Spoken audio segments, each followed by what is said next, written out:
Yeah, I'm sorry that people can't see the guitar and stuff like that, but it's more important to hear than to see. That's right. Don't stress that, man. You know what I'm saying? It is more important to hear. Plus, you're you. So, I'm you know, trying to be the best one I can be. That's about hey, it. believe me, you are. You are the best that you got. Are you kidding me? Your list of accolades go far beyond those of mortal men, like Superman. Let me tell you, man. There's only one reason why this is happening is because somebody has grace for me through the Yeah, ancestors and stuff like that. Everything that I have, I'm just a conduit. That's it. yeah. I'm Hey, you not. and me both. You and I'm me not a both. cause. I'm a conduit. After I figured that out, I was good to go. Yeah. Despite my surgeries or whatever, man. So Yeah. Yeah. but it's all good. It's all good. I love that word conduit. We're gonna get into that because you're a space child like me. I got sidetracked. Yeah. But Hmm. I'm back on point now. Even though I'm having another surgery in a week and a half, I'm okay. Yeah, man. What is the surgery about? It's the replacing of the shoulder of the replacement. All right, The it's a go. replacement. Okay. The replacement of the shoulder of the replacement. You good, Mark? Yeah, I think he said something like round, so I think that. What's up? What's up? How you guys doing? What's happening out there? We chilling today. You see, I got some serious swag on. Today, we got one of the best to ever do it. My man, my brother, Mr. Andre LaSalle is hanging out with us, and we get ready to really, really chop it up. He might even treat us to a track, a song that he's going to do and play a little bit for us. We got a lot to talk about today on Funk Music with Zack. So you know how we always come on with something a little funky. And here's what I want y'all to do out there. IBM.TV proudly presents Funk Music with Zack. Here we are today, chilling out with Mr. Andre LaSalle in the house with us. So we need you to get your funk on, get your funk swag on, grab a nice water. Make sure you stay safe wherever you are. I want you to rock back and forth with us. Get your energy level up because we got coming right here to Funk Music with Zack on IBM.TV, Mr. Andre LaSalle, y'all. What's up? What's up, Andre? How you doing, bro? Doing good, man. Just want to give a little shout out to my friends and everybody, Shout it out, man. especially a special person by the name of VB. They will know who they are. And just very glad to be here. You and myself go back quite a while. Oh, we do. We got a story to tell how we met. Yeah, which is definitely different, and that's due Yeah, to the person yeah. who's coming on after us. Okay. Yeah. It's really, really cool to have you, and you've been a lifelong friend of mine since the day we met. Obviously, we know each other from other spirits and other different dimensions and things like Yeah. that, man. But Mhm. brother, first of all, let me ask you, how are you and your beautiful mom and family doing, man? How are you doing? Because I know you're very, very tight with your family. And how's everybody doing here and back home in Jamaica, man?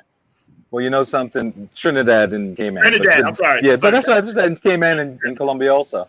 But Trinidad. it's like we have a lot of ancestral spirit here, Yeah, we do. and especially in this house. Like I practice Orisha and Palo Hmm. Mayombe, which is a religion that we really communicate with our ancestors and stuff like that, as well as everybody does. It's just like all of us take different roads to get to that point. Mine Yeah. is through Orisha and Palo, and we give respect, and we love them, and the love is reciprocated. And so far, and we have been doing so well. Right. So thank goodness, everything's been going That's right. beautiful. Tell me a little bit about those two particular things that you practice, religion, because I'm not quite as familiar, but I've heard of them, and I know you and I have talked about that a lot. Yeah. So just give me a little bit of background for our fans out there that might want to get into it, read up about it, and get involved in it. So this way they kind of know what's going on with that. Well, Orisha is Orisha, and Orisha is basically saying basically the pantheon of different energies that are surrounding us. Right. The energy of the sea is called Yamaya. The energy of lightning and thunder is Shango, which is I'm a child of Chango.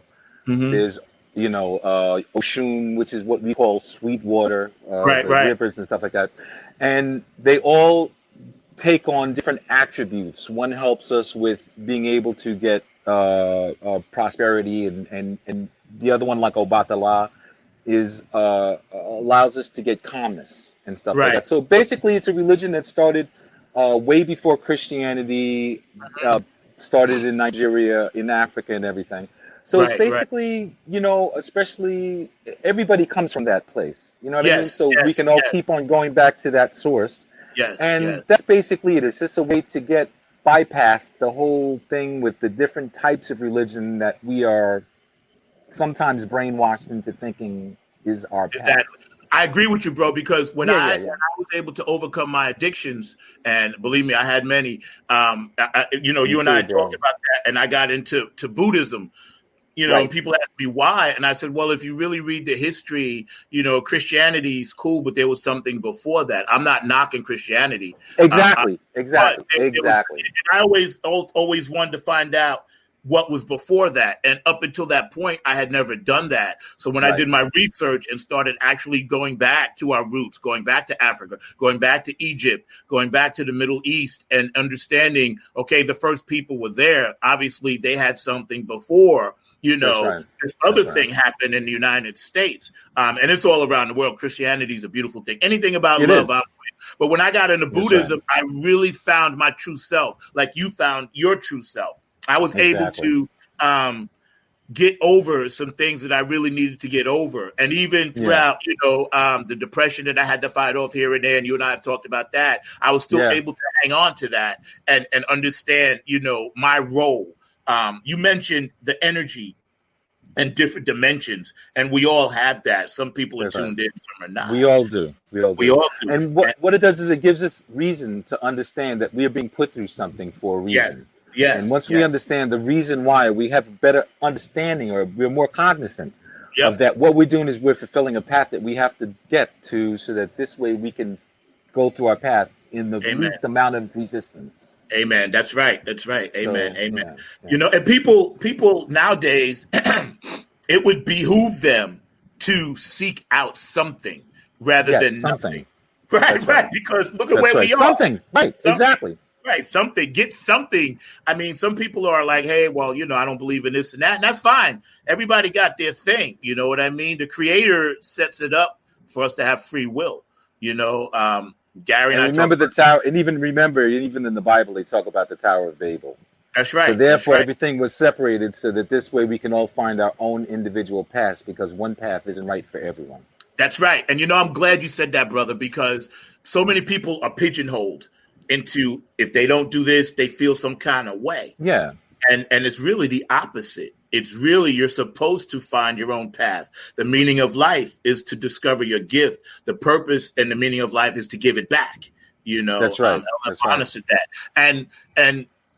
And having you in my life and the whole Queens connection, and we're going to get into all of that stuff, man. You guys have really been an example of how true love really works. You know what I mean? Because true love is true love. Love for brotherhood, love for people you grew up with musically, man. So yeah, so that's really cool. And I'm glad you brought that to light, because I always like my guests to feel comfortable and my audience to understand what it is that my guests may be into, brother.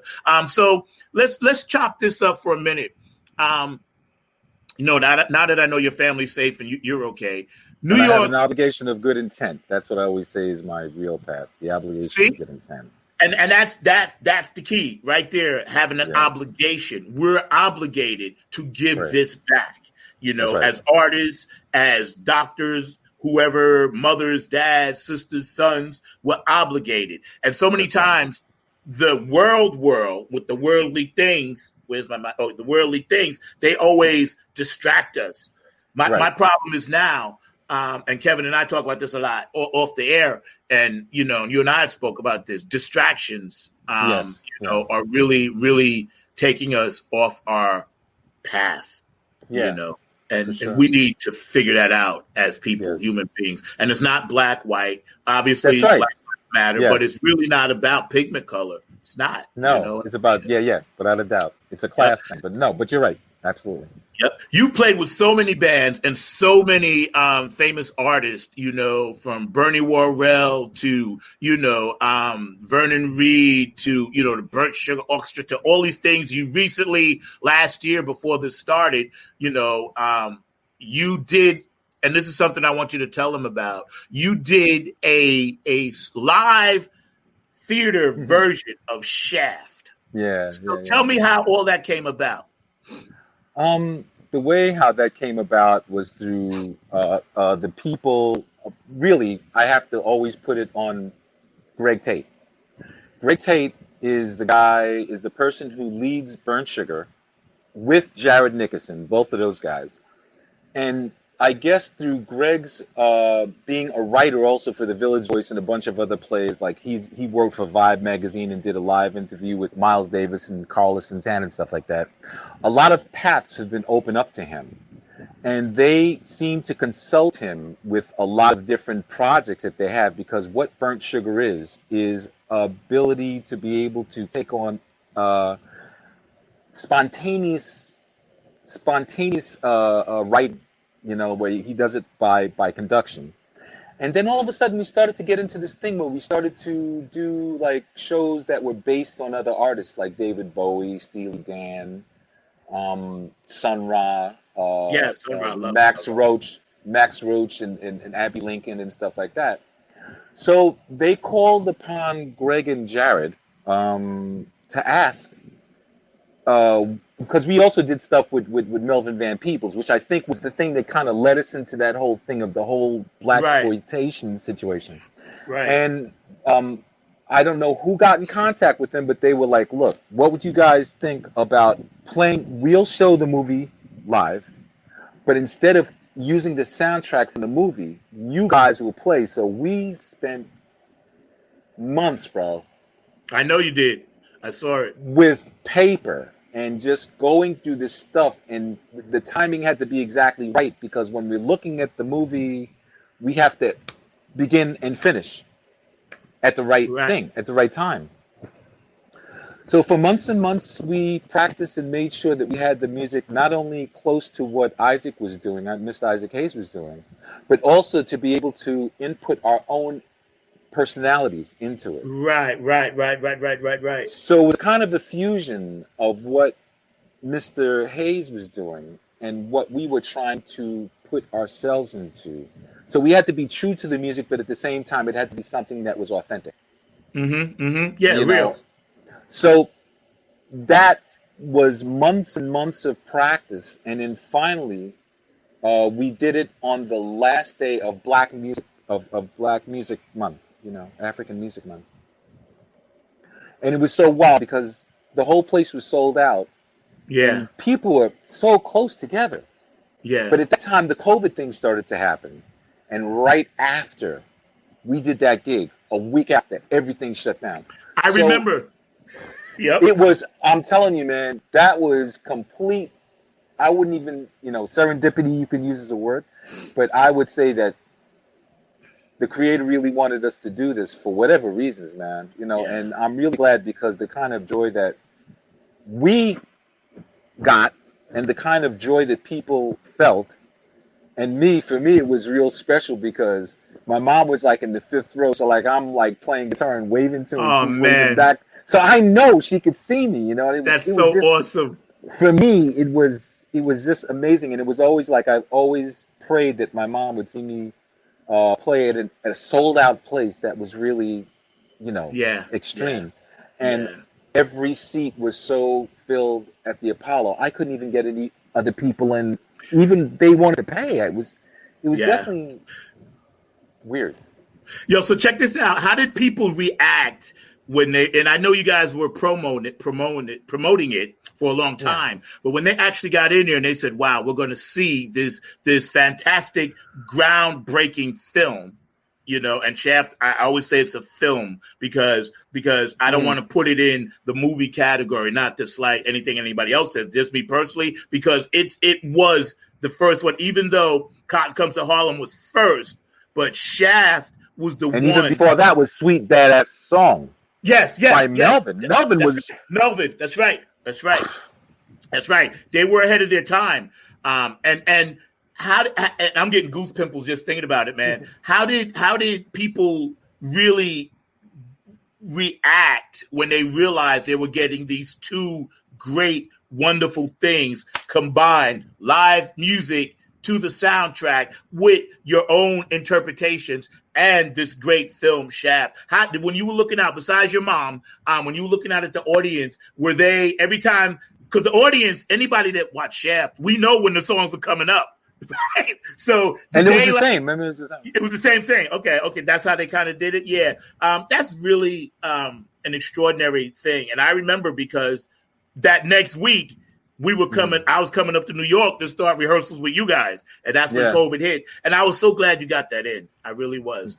It was beautiful. You know, the thing that I will say about the audience is they were completely supportive from the first note to the last note, and they realized that what we were doing was a respectful thing and not trying to put any type of, we weren't disrespecting.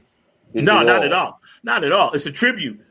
And they really supported us every note. I mean, it was amazing because the thing about it is that Shaft is really one of those iconic things that you can't really do wrong because just like you said, everybody knows everything that's coming up and people take it very closely because it's a part of their life from when they grew up. For me, it's like, when Shaft first came out, as you said, it was a film. Now it's almost a documentary. Yes, because really it's become that much of a part of our life that it actually is documenting attitudes, the things that we felt, the things that were going on the street at that time, the things that were normal at that time. Yep. So it's really was a jump back in time. And I mean, people came dressed a certain way. People came in cars that were from it was surreal. It was a thing. It was surreal. And everybody when I waved to the person, somebody on the third balcony, they waved back. Yeah. So I knew. Yeah. That it was connecting, and they didn't look at us as doing anything disrespectful. Yeah. They knew that we had really a very humble attitude towards it, and we were doing it like a holy thing. We understood. Yeah, I seen the rehearsal footage, man. You guys were working so hard. You were in there 8-10 hours a day, and and working in sections and putting it together, man. And I thought to myself, especially you, guitar player, musician, extraordinaire. And I was like, I know he's crushing the wah-wah. I could feel it all the way down here in North Carolina. I could feel it, bro. As soon as it happened that night, I was like, okay, Andy's getting ready to go on, and I can hear it. You know what I'm saying? And that, which was the Barcades, if I'm not correct, right? It was. Well, no. Not all, but a few of the Barcades. It was, yes. Right. Yes. When that... Wherever you were, and I remember because I was maybe 13 years old, and wherever you were when you heard that guitar, that signature wah coming on, and the hi-hat, chicka, chicka, chicka, chicka, chicka, chicka, chicka, that is ingrained in my head. Isaac Hayes, the genius that he was, never really fully got the credit then until many years later when he got up in age. People realized what he did. You know why?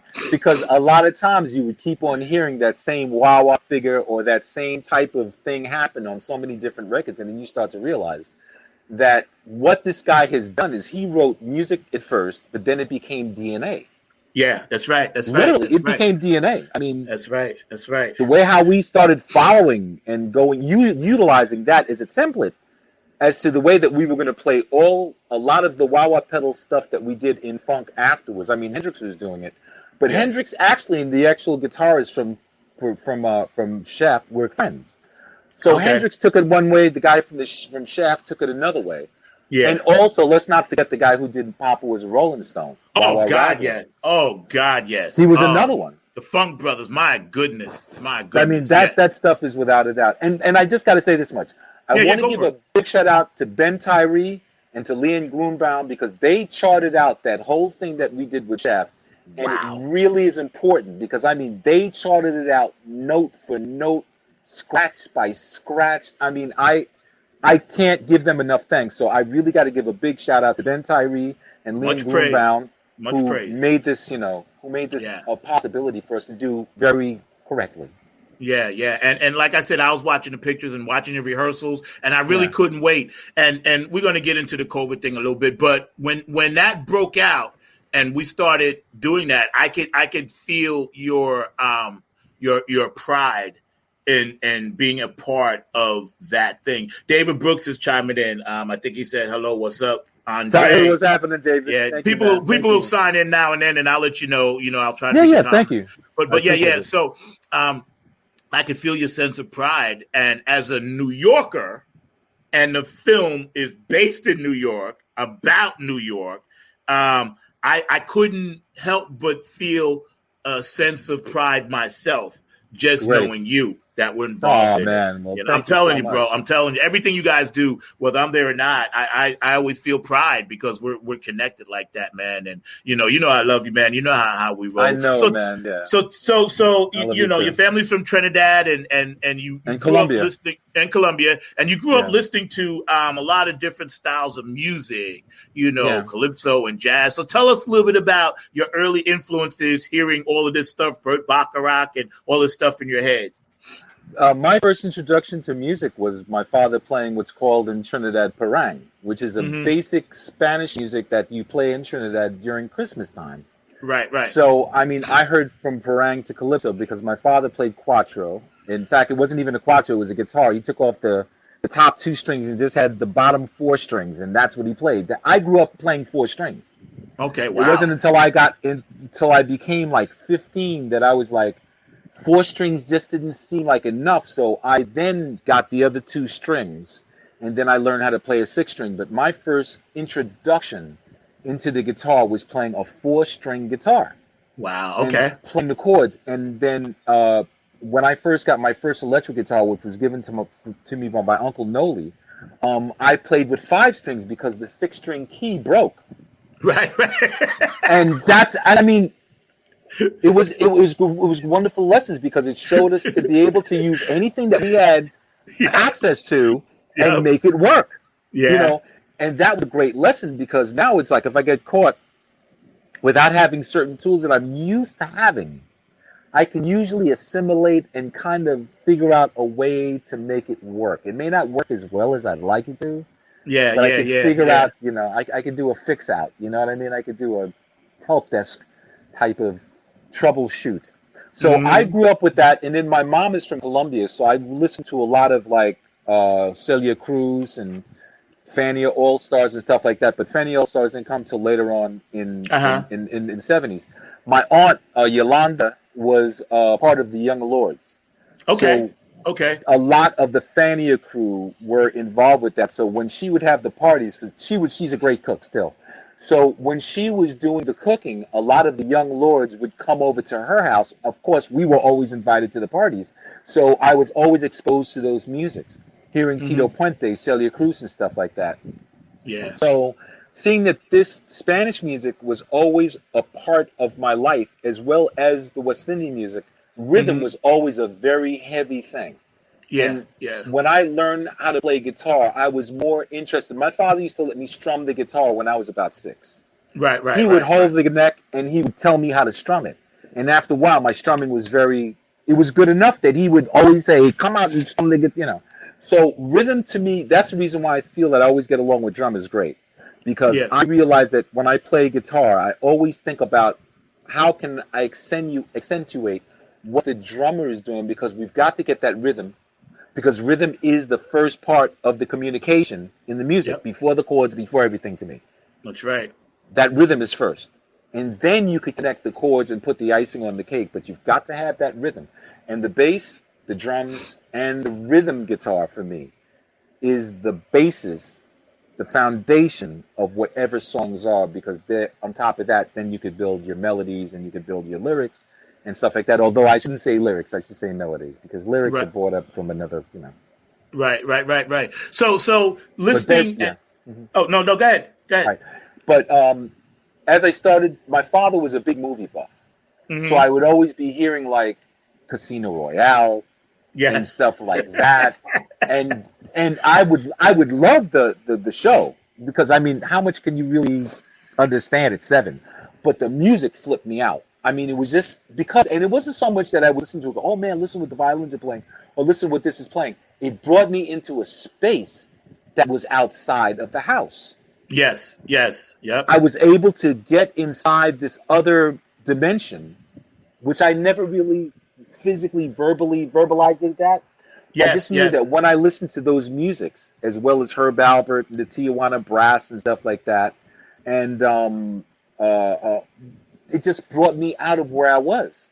And Yeah. then Yeah. from there, uh, also Carlos Jobim and stuff like that, because Carlos Jobim had a certain way of just like making a mood that was so transitionary that you just Yeah. kind of transition from where you're at to where he was at. And I like the ability of being able to control people's atmosphere. Yeah. So Yes. you could be in a basement, you could be in a place that maybe you don't like. And through the music, if you close your eyes, you can transport into a place where you can Yep. get out of that room Yeah. just for a little while. And Yep. then, of course, when I heard James Brown, and that kind of flipped me out because I was like, I never heard such impact, such potency in rhythm. That was incredible to me. And Yeah. then Yeah. when I was in Brooklyn, a friend of mine, Hassan Niels, I had gotten into Ernie Isley, who was really my first guitar hero, besides Andres Segovia. Okay. And I heard the way how he was holding notes, and I was like, wow, man, his notes are just like so. It's getting into me. I Oh can't yeah. even Made you tell you cry. what it was. It was deep Yeah. because I mean, Who's That Lady was the first thing. I mean, I heard Getaway and stuff like that, Layaway, but Layaway wasn't Ernie. Yeah. It was the guy, in fact, from Shaft. Okay. Wow. Really? Wow. Yes, See, that's and deep. also and That's deep. also, It's Your Thing. That's Yes. the guy from Shaft. Okay. It's your whole thing. Yes. Yes. Okay. Dun, Because ticka, Ernie was dun, still ticka, young dun, then. dun, Yeah. dun, ticka. He's the guy who wrote that part. Mm-hmm. So then I went to a friend Hassan's house, and I was hanging out with Hassan and Gary Sharp and a couple of other people, G.C. Wells and stuff. So he was like, well, Ernie Isley's good, but he got it from this guy named Hendrix. Right. Right. I Right. was so ignorant of that. I kept on mixing up Jimi Hendrix with Eddie Kendricks because I was into. Right.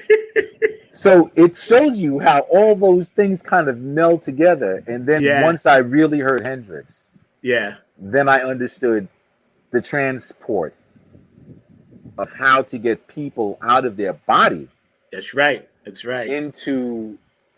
I was very conscious, very cognizant of You always have been. transcendental You always have been. travel Yep. because of that. Because what happened is I listened to Pally Gap from Mainmore Mhm. Bridge, and that was it. I Yeah. could not hear it. Yeah. Yeah. It Yeah. changed I my feel whole. Whatever was perspective. black and white was multi color. I could see Yeah. colors inside colors. So I could see Yes. purple and see the different hues of purple and see the different hues of red. So now even a solid color wasn't just a color. Yes. It in Exactly. itself had a plethora Yeah. of Dimensions. That's right. dimensions, That's right. right? Yeah, That's yeah. right. That's right. We're hanging out today on Funk Music with Zack on IBM.TV. Our special guest is my space brother, Mr. Andre LaSalle. We've been knowing each other in this life and many other lives, and we just chilling Many out. other loves, yeah. And we're sitting here kicking it. He's gonna play for us in a little bit, but we're kicking it about his essence of how he takes this music, this thing we call music, and sends it out and sends out this healing, loving vibe. And you was talking about Ernie and Hendrix and the transference of one energy to the other, so people can learn. And Jeff definitely we got on the subject about Shaft, but Hendrix, and for me, it was weird because my mom also took me to the Apollo, and I seen gospel shows growing up. And like you, I understood there was something bigger than myself when it came to this connection I had with music. And when I first got a chance to have my own record collection, and like you, I heard this man, and I grew up with older nieces and nephews, so they always had the latest thing every weekend. They go by the 45. Mm-hmm. And they put on James Brown and all the Motown stuff. And I was like, I love this stuff. It's great. Yeah. But what changed me is when I heard Edgar Winter and the White Trash. Oh my gosh. I still have Live at the Apollo. I still have that up. Imagine them. Imagine being at the Apollo and seeing an albino with a group come up and wreck thing. When I heard that, and then Rick at the Derringer, same man. time, Woo. yes, Rick Derringer, that's right, and Johnny Winter. When I heard that, and at the same time, that next day, I heard Maggot Brain. A guy named Howard Beeman, my mentor, took me over to this guy's house who had Maggot Brain, and I said, "Oh, so we can play loud." Yeah. I said, "Oh, so we can play loud." So that was for me, and then obviously Funkadelic and all of that came. But man, when I heard Live at the Apollo, and I was like, okay, these white boys coming up there, and they're albino, they can't stand the light, so everything got to be kind of dim. And they came out, and I heard that album, and I had heard Grand Funk Railroad, and it was cool. But I was always seeking for volume when I was a kid. I loved the stuff that James did in Motown, but I was always seeking that next level volume. And when I heard, again, 3+3, and Ozzy Brothers live at the college. I think it was Kent State. I'm not sure. No, it wasn't Kent State. It was but they did For Dead at Ohio. But they had did a live disc. Right. Yes, and wherever they were, I heard that, and then I was like, okay, guys are now playing volume with the same chops and feel. And to me, getting back to your connection with that, that's what kind of motivated me to say that's where I belong. Because when I would put that stuff on, I would literally travel and leave and have these out-of-body experiences, man. So I just wanted to add that, man. Again, here we are with Andre LaSalle on Funk Music with Zack on IBM.TV live. So y'all need to check this brother out. David Brooks is chiming in. He's got some really nice comments, and he's saying some really great things. So later on, you were 16 years old, and someone or somehow you came across Bitches Brew. Tell us about that. Funny enough, my mom was she worked with this guy who she ended up getting a fella who I called my father, Jack Nackinson. And he was it was my 16th birthday, and he asked his son, what's a good thing for me to buy Andy? He plays guitar, and his son said, buy him Bitches Brew. So I was like, I got the album, looked at it, it was very almost like Picasso type of vibe. Yes, avant-garde. Yes. Yeah, and I'm like going, wow, this is some surrealistic stuff. So I put it on, and I didn't quite understand it at first because to me it was so unorthodox. Yeah. What I heard was jazz.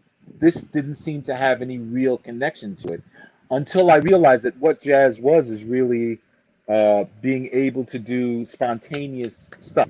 Right. To me, that's what jazz is supposed to be. It's supposed to be a spontaneous thing. I mean, now you got written charts and all of this stuff, but I remember that at the beginning. So when I kind of heard that, it kind of showed me that there was no limits. Yes. So that started to seep its way into what was going on as far as I had already been playing a lot of funk, because they used to call me wah-wah, because that's all I did. I used to walk around with the guitar and a wah-wah pedal. Right. I had one of the earliest wah-wah pedals from way back when they used to be sold at the pawn shops on New Locks Avenue. I mean, really, man. And so, everybody from way back knows me as wah-wah, including John Willis. They know me as wah-wah. And, so it kind of seeped its way in, and then all of a sudden it was like when I heard people like Funkadelic, which came later for me. I'm a late Funkadelic guy. My first thing was Take It to the Stage. I hadn't even heard Cosmic Slop or Maggot Brain, stuff like that. My first introduction was Take It to the Stage. And then I started to understand that you could take all of these elements of spontaneity and put it into funk and put it into rock and stuff like that. So Yeah. Bitches Brew was definitely one of those road openers as to seeing all the possibilities. Yeah. When I first got into the jazz thing, I didn't get into it as a player, because as a drummer exclusively back then, and I wasn't really into bass back then, I couldn't grab what they were doing because I was so used to that. You know what I'm saying? And unless you grew up and just automatically jumped into the jazz thing. It was harder. Now, a lot of the older cats that I knew were doing the jazz stuff, around my hometown, this and that. And they were guitar players and drummers and bass players that could play everything. But to me, I was always like, let me find the one thing that I'm really good at and try to focus on that, because there was so much. You and I came up in the same era. There was so much music out there. This is why we're still able to create today, because we still have all of that knowledge and all of that musical stuff in our head, right? I said, well, I can't feel, and I don't know how to read music. So I said, I can't feel what they're doing, right, in the jazz thing, although I felt it here. Right. I didn't feel it here with the timing. And when I look back now and I think about it, what really sucked me back in my second time around is when Jazz Fusion came out. Because when jazz, go ahead, go for it, go. I'm gonna get you. Go. Now, Bitches Brew was cool, but In a Mountain Flame and Birds of Fire was it. Yeah. When I finally heard, I remember looking one night at Don Kirsh's rock concert in Brooklyn. And this dude comes up with this double neck guitar, dressed in white, playing the wildest stuff. I mean, just like going completely, just controlled berserk. That's about the best way that I was able to see it. I remember my poor mom. This had, because it came on from 11:30 at night to 1 o'clock in the morning. 1 o'clock in the morning, yeah. So this dude came on like about 12 o'clock, and it excited me so much that for some reason, which I've never done again, I was like, Mom, come on, look at this. And she's like, yo, dude, what? So she thought some kind of emergency probably was happening, and she came out and looked at it and looked at me, and I'm like, look at that. And she just probably thought I had lost it at that point. But that was the first thing that motivated me that much. And from that point on, that's when I was able to understand a lot more of jazzy stuff. Because I'm still not good with like Cole. I listen to Coltrane. I listen to Eric Dolphy. I listen to a lot of those people. But to play it is not something I could really do. But the fusion was the element of that funk and the rhythm and the drop and the 1, 1, 2, 3, 4, or 1, 2, 3, 4, 5, 6, 7, or whatever. There was some kind of root on the one again. And once, as James Brown told Bootsy, once you can catch the one, that's where fusion jazz, became something that became inherent now. I can understand it. I can grasp it. I can relate to it much better. And something that I could pick up my guitar and immediately start to. Exactly. And that's how I felt about the Herbie stuff, because Herbie came out, with Man Child and all that stuff. And then, obviously Return to Forever. And it was then that I said, okay, these drummers are still jazzing it, but they're in some kind of pocket. And that's when I was able to go back and see where they got their stuff from. Then I realized there was a guy named Tony Williams, a guy named Art Blakely. You know what I'm saying? Then I went back, Art Tatum and, those guys, and Tyler McCoy. And I realized now I see the progression, because I had knew Louis and I had knew Fats Waller and I had knew King Oliver, because my dad raised me on all that stuff. So then at that point, I started putting the blocks in place to see how the house was built, And it's so funny, man, because we both had the same reaction. Yeah, jazz fusion. Without a doubt. And it's funny. I remember like when we were in the neighborhood, because and that's the thing that I think a lot of kids are missing out on today. Because when I was a kid, the way how people were playing music, not video games, because that was how we had fun. Right. That's what my set of people didn't play sports. We played music. That was music. Thing. Yep. So there were jam sessions constantly, because this is the way how you met new people. And you could not go to one jam session and not know Chameleon. Yes. I'm bringing up about Herbie Hancock. Because there were certain songs that if you didn't know, you were like, yo, sit down. Right. Yep. Like you had to know dome, dome, dome, dome, dome, dome, the dome, dome. So those things became staples. Those things became like requirements to get into jam sessions. To be able to meet other people. It was hilarious. It was hilarious. Those jam sessions, and before again, we're hanging out with Andre Angelisal, and we just chilling. And here we are on IBM.TV, Funk Music with Zack. Who's got it better than us? Peace and blessings, my brother. I love you with all my heart. I love you too, man. Thanks. Yeah, man. So getting back to that, and before you actually play for us in a minute, those basement jam sessions. Tell me about some of those and how you met Kevin and John and, Mark and, Pearl and Prez. How did that whole Queens connection ball start as far as you were concerned meeting them cats? Well, first of all, John and myself were a Brooklyn connection. Okay. Right? I lived in a place. He lived in I think what's called the Linden Projects, and I lived in Fairfield, which was another set of housings that were in Brooklyn.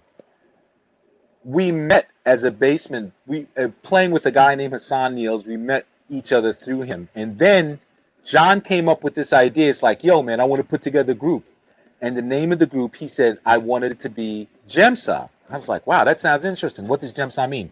He says Gemsa is John, Eric, Michael, Sherman, and Andy. Right. Great. And they called me Jiva Sakti. That was John's thing for me, Jiva Sakti, which I kind of embodied, I guess, as being a peaceful guy or whatever the case is. You totally are, bro. So the guy who was our drummer was a guy named Sherman, the S in Gemsa. He, for some reason, and I don't remember why, dropped out. And then John says, hey, man, I got this other fellow who I really like, a good dude. His name is Kevin Harrington. And that's how Kevin Harrington, at least how I got to meet him, with Ronnie Small. Ronnie was, and that was another thing. Gemsa, we used to practice in Ronnie's basement. Yeah, okay. We ended up playing in Ronnie Small's basement. And I'm just realizing now that Ronnie was not part of that originally Gemsa thing because, again, John, Eric, Michael, Sherman, and Andy. So I don't know who the heck was playing bass. I really don't remember now. But I remember that Gemsa, the basis of what we know is, is what us guys relate to as Gemsa, was that thing that was done in Ronnie's basement, and that's how I met John, or that's how John and myself got me to meet Kevin. From that, we met Warren McRae, Julio Herrera, people like that who were really part of the Jamaica Funk crew, which I had not even identified as that. I just knew they lived in Queens. At that time, I wasn't even driving. I was taking the bus back and forth. So the guys from Queens would come to Brooklyn because we were practicing next door to a guy named Morris, the trumpet player for Crown Heights Affair. Right. Literally. He would come over, him all looking like a pimp, and kind of looking at us play and go like, yeah, you guys are all right, but you need practice. Yeah, you know what I mean? That's what they used to tell us, yeah. But you need practice. So we took it to heart as like, yo, dude, let's get better at this because we really respect Morris, you know. And yes. And so we grew up with Brass Construction, with Crown Heights Affair. These were guys from Brooklyn. Yeah. Arthur Rames, who I will always shout out. I mean, we had some of the most amazing cats that will never be heard, as well as a lot of them that will be heard. Yeah, exactly. Yeah. That's why we got to carry that torch, Without a doubt. And something, that's the reason why I always try to give them credit as to the reason people go, man, I like what you do. And I'm like, well, I'm on the shoulder of a lot of other people. That's right. And it's good that you always say that. Obviously, we're here now doing what we do now. But, I always tell people, listen, man, I got to pay homage to the cats that came before me because they're the ones that kept me straight and narrow. They're the ones that taught me how to play. Yes, and they were hard on us, which was good. They made sure if you're going to play, that's right. If you're going to play something, play it the right way, and continue your craft, man. And so that's mad cool. I'm gonna tell a quick story how you and I met. Yes, we met because Clayton Harding's band Deep Pocket needed 2 subs, right? A drummer and a guitar player, and we met. We were the first ones on time in rehearsal studio in Manhattan on 34th Street, right? So. You were already there. Then I came in a little bit after. And I was like, hey, what's up? I remember when you came. Yeah. Right. Yeah. I said, hey, what's up? How you doing? And, you was mad, chill or whatever, right? And you said, yeah, you said, I don't really know much. I said, me neither, bro. I said, what's up? And I think we had a gig that next Saturday. We were going to D.C., right, to play with the Clones, right? And so you and I were like, well, we're the subs and we're here on time. And where's the rest of the band? But your vibe was so cool. And then we started talking, right? And I was like, wow, you play with your thumb. Yeah, that freaked me out. I was like, you don't use a pick and you just play with your thumb. I play with a thumb's pick, yeah. Yes. So yes. So I was fascinated, and then I heard you play. And like you said, the colors in between the colors, I was like, this is a bad boy. You know what I'm saying? And then, as fate would have it, it circled back around to when John came in Nappy Head, and then you came back in. You already knew those guys. That's what made Nappy Head work, because you knew everybody already. That was a godsend. That was the weirdest thing, John told me about Nappy Head. Right. And I had already I'd been playing with the Clones of Funk in Maryland back and forth. And I said, man, it'd be great to like get into a funkadelic type band here in New York, specifically in Long Island. And so John was telling me, at that time you had John Purvis. Yes. So I had been asking to play with the band, and it was like, nope, there was no way I could do it because you guys already had your thing fulfilled.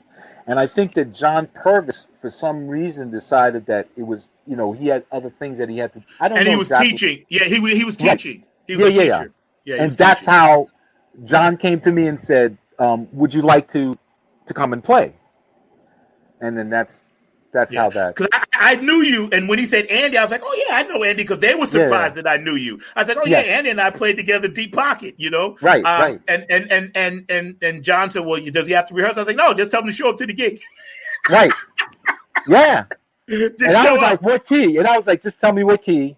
Yeah. And once I hear, and John and myself have such a good connection that I could listen to what John is playing, and always one thing between John and myself, we always iced each other's cake. We never clashed. We always heard each other play, because him and myself used to do many hours at his house playing just him and myself. He still has cassette tapes of us. Wow. And we understood how we could play to lock rather than play over each other. We always listened to each other. We always respected each other. So that respect came out in the way how we played together, our relationship. Cool. So speaking of playing, man, you're going to hit us with something today. What are you going to play for us today? Well, because it's such a funk thing, I really wanted to, instead of play my music, I just wanted to play to a backing track of Maggot Brain. And just kind of, God bless. just to, God bless. Because it was something that we can relate to. Yes. And to me, I just felt that it was a good track, and I felt that it was apropos to this whole funk show. Oh, man, no doubt, man. Yo, Andre, Andy LaSalle, Maggot Brain, P-Funk Heads, Nappy Head Folk Army Heads, IBM.TV family. I love y'all. You see I'm sporting my gear right here. You know how it goes. Afterglow, baby. Yo, go for it, brother. I remember, if the guitar is too low or too loud, just kind of give me a look. And all right, you good, bro. I'm so excited.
Bro, Hello. let me tell you something. Let me tell you something, man. You have me in tears, man. Oh man. Let me tell you. Donna Sneed said, beautiful. David Brooks was Oh, thank chiming you. in. Hi, Donna. Love you, David Brooks. What you do and how you painted. And Otis Hogg said, yes, sir. Thank you, What everyone. I really appreciate it's it. just you're such a beautiful spirit and gift to the whole thing. Oh, thank you. That we call sound, music, energy, and your gift of love that you and your guitar have is unprecedented, unmatched. Obviously paying tribute to Eddie Hazel, obviously paying tribute to Michael Hampton and Andre LaSalle. You're on that Mount Rushmore. You are what I always say you guys are. You're a beast. And sometimes I pinch myself when I have you and John Willis in my band at the same time. Y'all are there for me whenever I need to.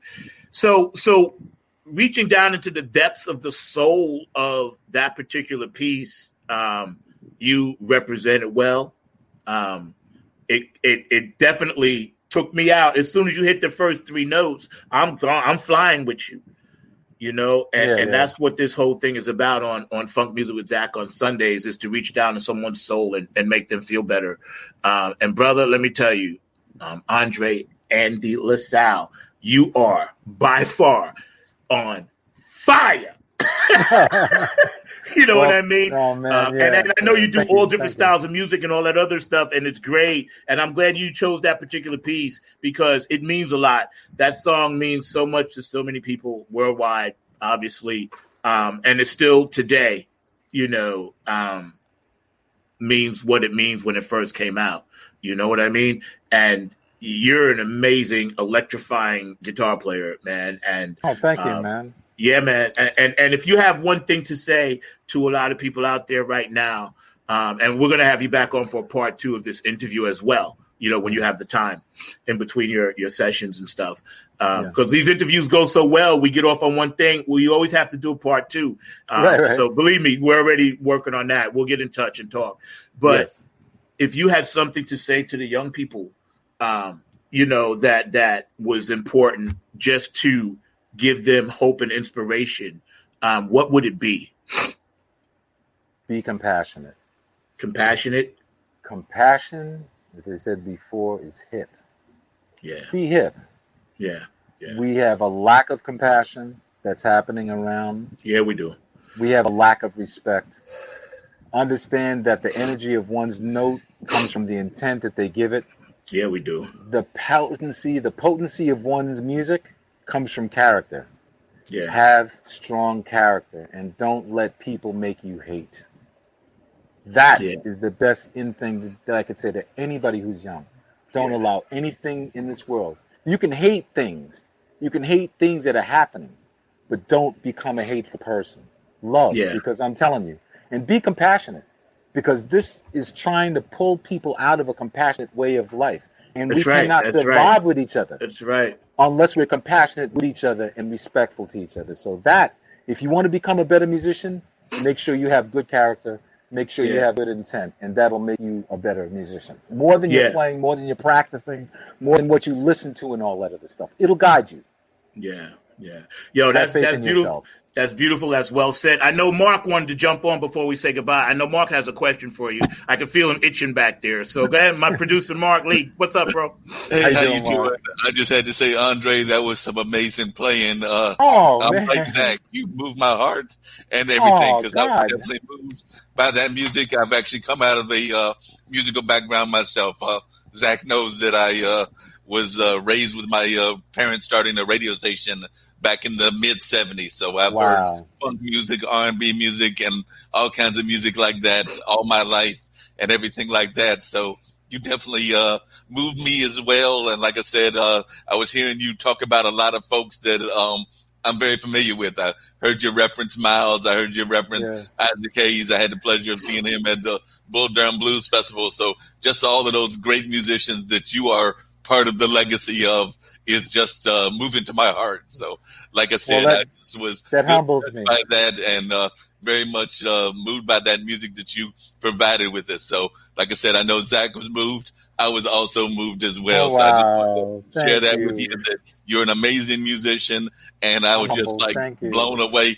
I do have to teach you about something though, because I was on SoundCloud because Zack had asked me to just research a little bit about your music and things of that nature. And you had a song called Can't Figure Out Crazy. So I wanted to know a little bit about that song, because I've had some times in my life where I've dealt with crazy in my life and things of that nature. I know, Zack, a lot of us have. So I just want to know, where was that song at? Was that like a relationship thing that you were going on where you just couldn't figure out the crazy, or what was it about?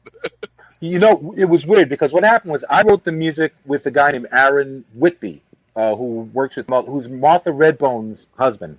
And what happened was I came up with this music that to me felt really like almost like just real emotional type of thing. And I have a friend of mine named Roland Gindler who writes lyrics. And he said, I said, dude, listen to this and tell me what you come up. And he came up with Can't Figure Out Crazy. And I was like, wow, dude.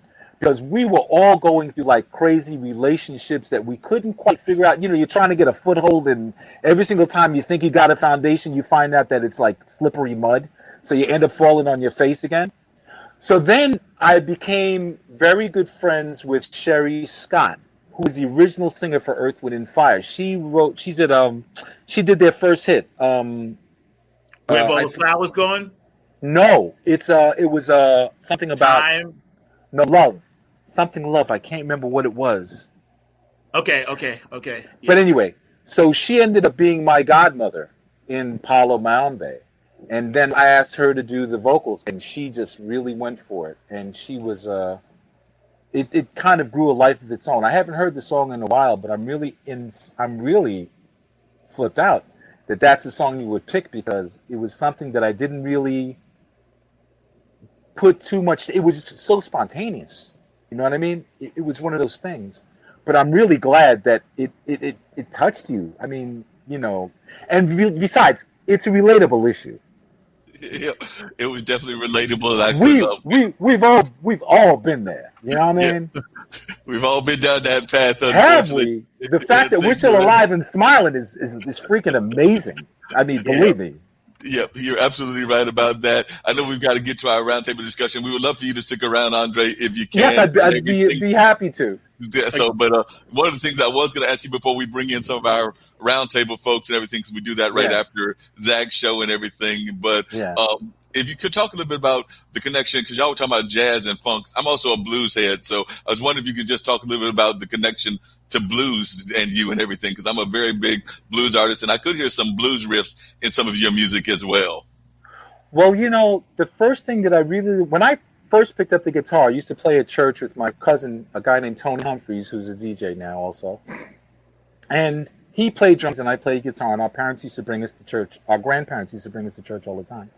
And what happened was, when I was learning how to play guitar, I learned how to play certain things, and the first thing that I learned how to play was, and spontaneously, because I guess it was something that felt inherent, was the blues. I'd always been into B.B. King, always been into, that was the main guy, B.B. King.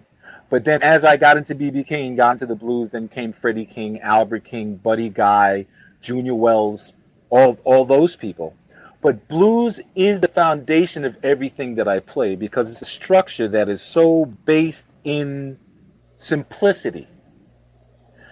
But at the same time, because it's so based in simplicity, that if you don't have a way to get around it, it'll become redundant. So it was very important for me through blues to understand how to play the same chord progression over and over again, but yet at the same time open it up differently every time that we played a solo or did, you know, whatever we did with it. So it wouldn't become so like, oh my gosh, here we go again. You know what I mean? So the blues has always been the foundation of everything that I played. So for me, the blues is, and I got to play with Buddy Guy also, which was deep. By accident. Believe me, I've had things happen to me by accident that I swear if I tried to do it, it would never have happened. Cool. You here we are with Andre, Andy LaSalle, my friend, my peaceful brother. Mark Bass says it don't get any better than that. He's chiming in. Oh, man. Thank you. We're getting ready to jump in, sign off from one show, Funk Music with Zack, and jump into the other one, this roundtable that we do. Andre has decided to stick around with us and chill for a little bit. Again, you can find him on Facebook and you can friend him there. His music is everywhere. And if you've been in New York or you've been around the world, he's traveled with numerous bands. You'll see him playing with just about everybody, including the Nappyhead Funk Army. This man is amazing spirit, beautiful, peaceful, loving.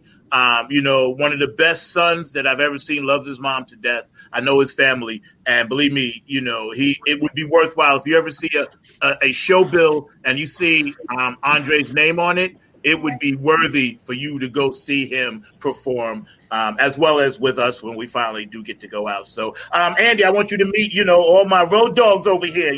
Lynn Shepard, Hello, one of our everyone. sponsors. We got Dr. Tawana Anthony at the bottom. And holding the middle square today, our boss, Kim Calhoun, and also Jim, on the right side, hanging out. So another one of our sponsors, and all these great people are what make IBM TV family what it really is, about peace and love. You exemplify that. And that's why I wanted to have you on the show. And we're just going to sit back and kick it, and this is how we roll. So welcome, guys. Thank you for hanging out. Thank you, Mark. Hello, everyone.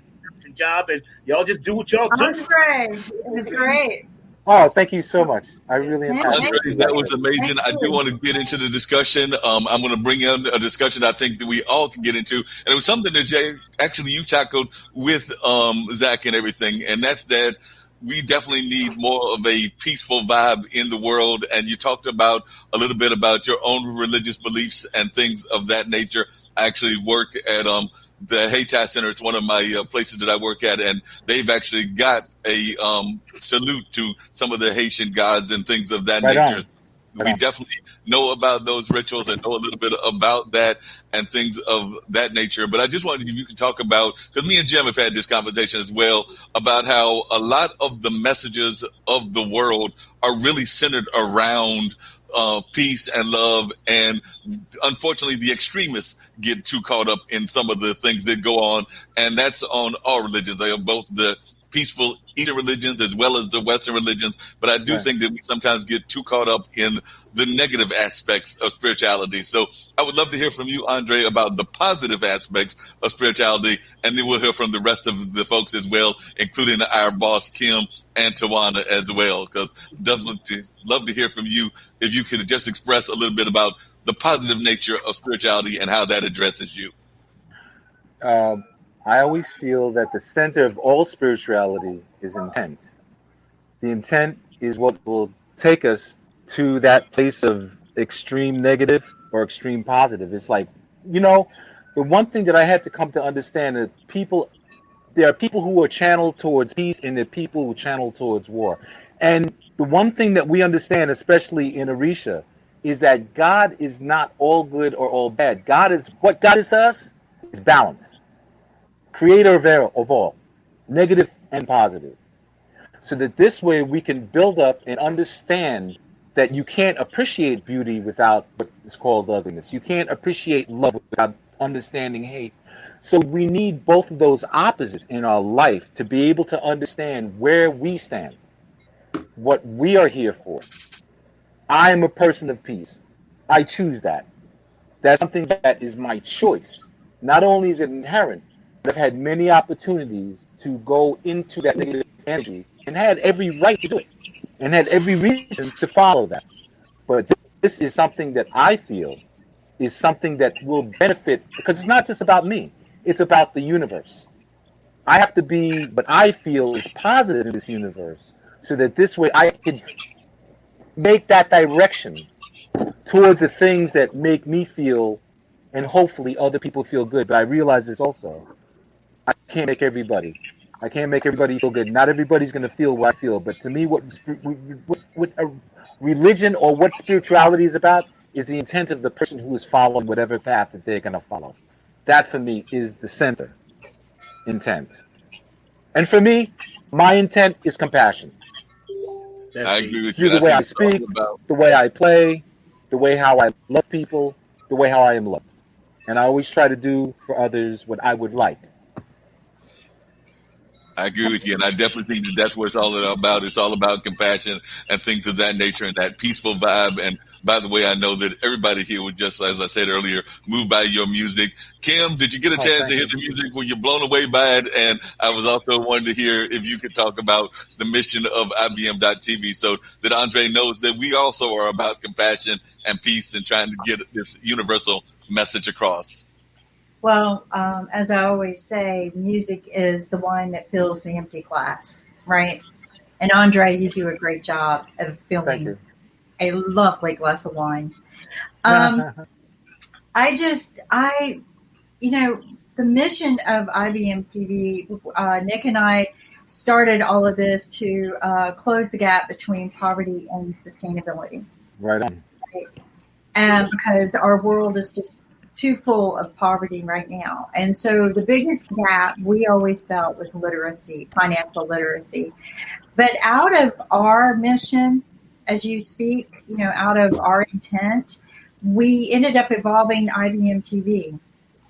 And IBM TV, we decided, was going to be that outlet for all kinds of wonderful, great quality content that inspires positive thinking, the power of it, and unites people globally, right? So that we can educate, so that we can, help gain from each other's knowledge and just spread the good news. And that's what it's been about. And so far, every bit of content that we've been able to pull in, like Mark and Zack and Lynn. Well, Lynn's our sponsor, but he's become our content too. But thanks to Jim, who has always been there. And of course, I could not do this without Ankit. And then we've got Wynn, who's always saving the day. And then people like Dr. Anthony, who say, you know what, you guys have got something going on there. I kind of want to be part of your team.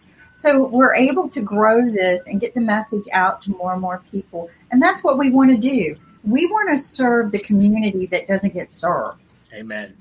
Right on. And that is, I think, the best mission that we can do right now, not just for God, but for humanity. I think we should do for God, but, humanity, I think God wants us to do that. And I think you're right. So search for peace. Sometimes we have to face war, but face these things without fear, right? Come prepared, learn from each other, unite with each other, and support each other. And we're working on a music marathon weekend where we want to raise money to give back to the musicians and artists of the world who are suffering right now. Because a lot of people, they forget about how great and wonderful the music and art is in our lives, and they've quit giving to it during times of hard economic, situations and crises. But it's music and art that heal us, and we forget that. But music and artists have to eat too, right? That's the artists have to eat. And this is why I tell people we all have a purpose. We all need to eat. And we just need to learn how to unite that again. But that's why I am thankful that everybody's here, and we show up on Sundays to talk about all of these great and wonderful things that need to be done. Right, guys? That's right. That's we have our own sign language, Dr. Andre. And, I think Dr. Anthony's going to catch on. But we have this little bit of sign language. You'll see us, that. I'm going to pass it, if you don't mind, to Ankit to define who he is, but what our sign language is. So basically, this is for strength. This is for unity and one world. This is how we greet. This is how we love. This is live and let live, and also L for learning as well. This is the way we hug, and anyone can blink your eyes as well for other gestures. I have one. I like that. Manifesting. And this one is for our spiritual. Manifestation. This is our spiritual manifestation for praying and manifesting our prayers. So, thank you. Ankit is the one who keeps the glue. He glues us all together. He makes sure that everything's smooth. He's the creator of all the wonderful intros and outros. He is an artist. He's our Iron Man. Yeah, he's our Iron Man. It's all about people. But I think it's nice because of the way we pull together, and the purposes, like you mentioned, Andre, of course, are very, very important. Our intent is very, very important. The outcome from that, people don't ever think about what is the next layer of the intent, what's the outcome, and we need to start thinking about that. Our leaders need to start thinking about that. So I missed the part of the interview of where are you located? I'm in Long Island, New York. Oh, Zach, you know a lot of people in New York. Well, that's where I'm from. That's my home. That's where I'm from. I know that, but I've only been in North Carolina for 6 years. No, don't do that, Jim. Don't do that. Now we have to be fair here. I've only been in New York, and I've only been in North Carolina for 6 years. I'm from New York, so that's where a lot of my guests will come from. And plus, just living here now, there's a lot of transplanted New Yorkers here, but not a lot of transplanted musicians here. Most of the musicians in North Carolina are homegrown. So what I have to do, I don't really vibe with a lot of people here because they never really accepted me as part of their music community. I played with 3 bands here, right? And I just always kept to myself, stayed humble, keep it low. I make the money, and then I go about my business. But my real musical family, which is why my heart sometimes is saddened, is because they're all there in Philly, D.C., and New York. That's where I live. But I think Jim had something he was going to say before. Thank you very much, Zach. First off, I wanted to say that I just tip my hat to you, Zach, because you've introduced us to people that I never would have known, would have met, and including Jasmine and Andre. And I wanted to speak to what he just said about his life in a spiritual fashion. I loved it. I really resonated with me. And I'd like to tell you about my aspect of my thinking of looking at a battery. There's a positive end and there's a negative end. And without both, you don't get energy. So I just wanted to throw that out there. Very well said. I thought you were making a lot of sense to me. Yeah, I agree with you. And even along those same lines, all the great changes that have happened in our society can't happen without the different kinds of energies that go on and everything. We could have had the changes we had in civil rights without both a Malcolm and a Martin. Even in India, where Ankit is from, you needed a Gandhi, but you also needed the forces that were more of the in the streets kind of element of what was going on in India as well. So you definitely have to have all of that happening in order for these changes to be had and everything.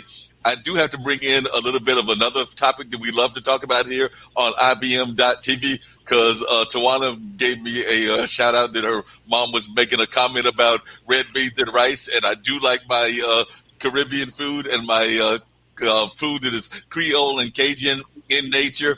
Don't worry, I like my Jamaican food too, and I know that Trinidad is very similar as well. And you did mention that your roots, Andre, were from Trinidad and Tobago. So could you share a little bit about those roots of yours as well? Because like I said, you grew up and apparently met Zack as a kid and grew up in New York, but you also seem very proud of your roots. I actually went on your Facebook page and saw that you had gone or at least had some sort of interaction with your homeland. So if you could talk a little bit about that as well.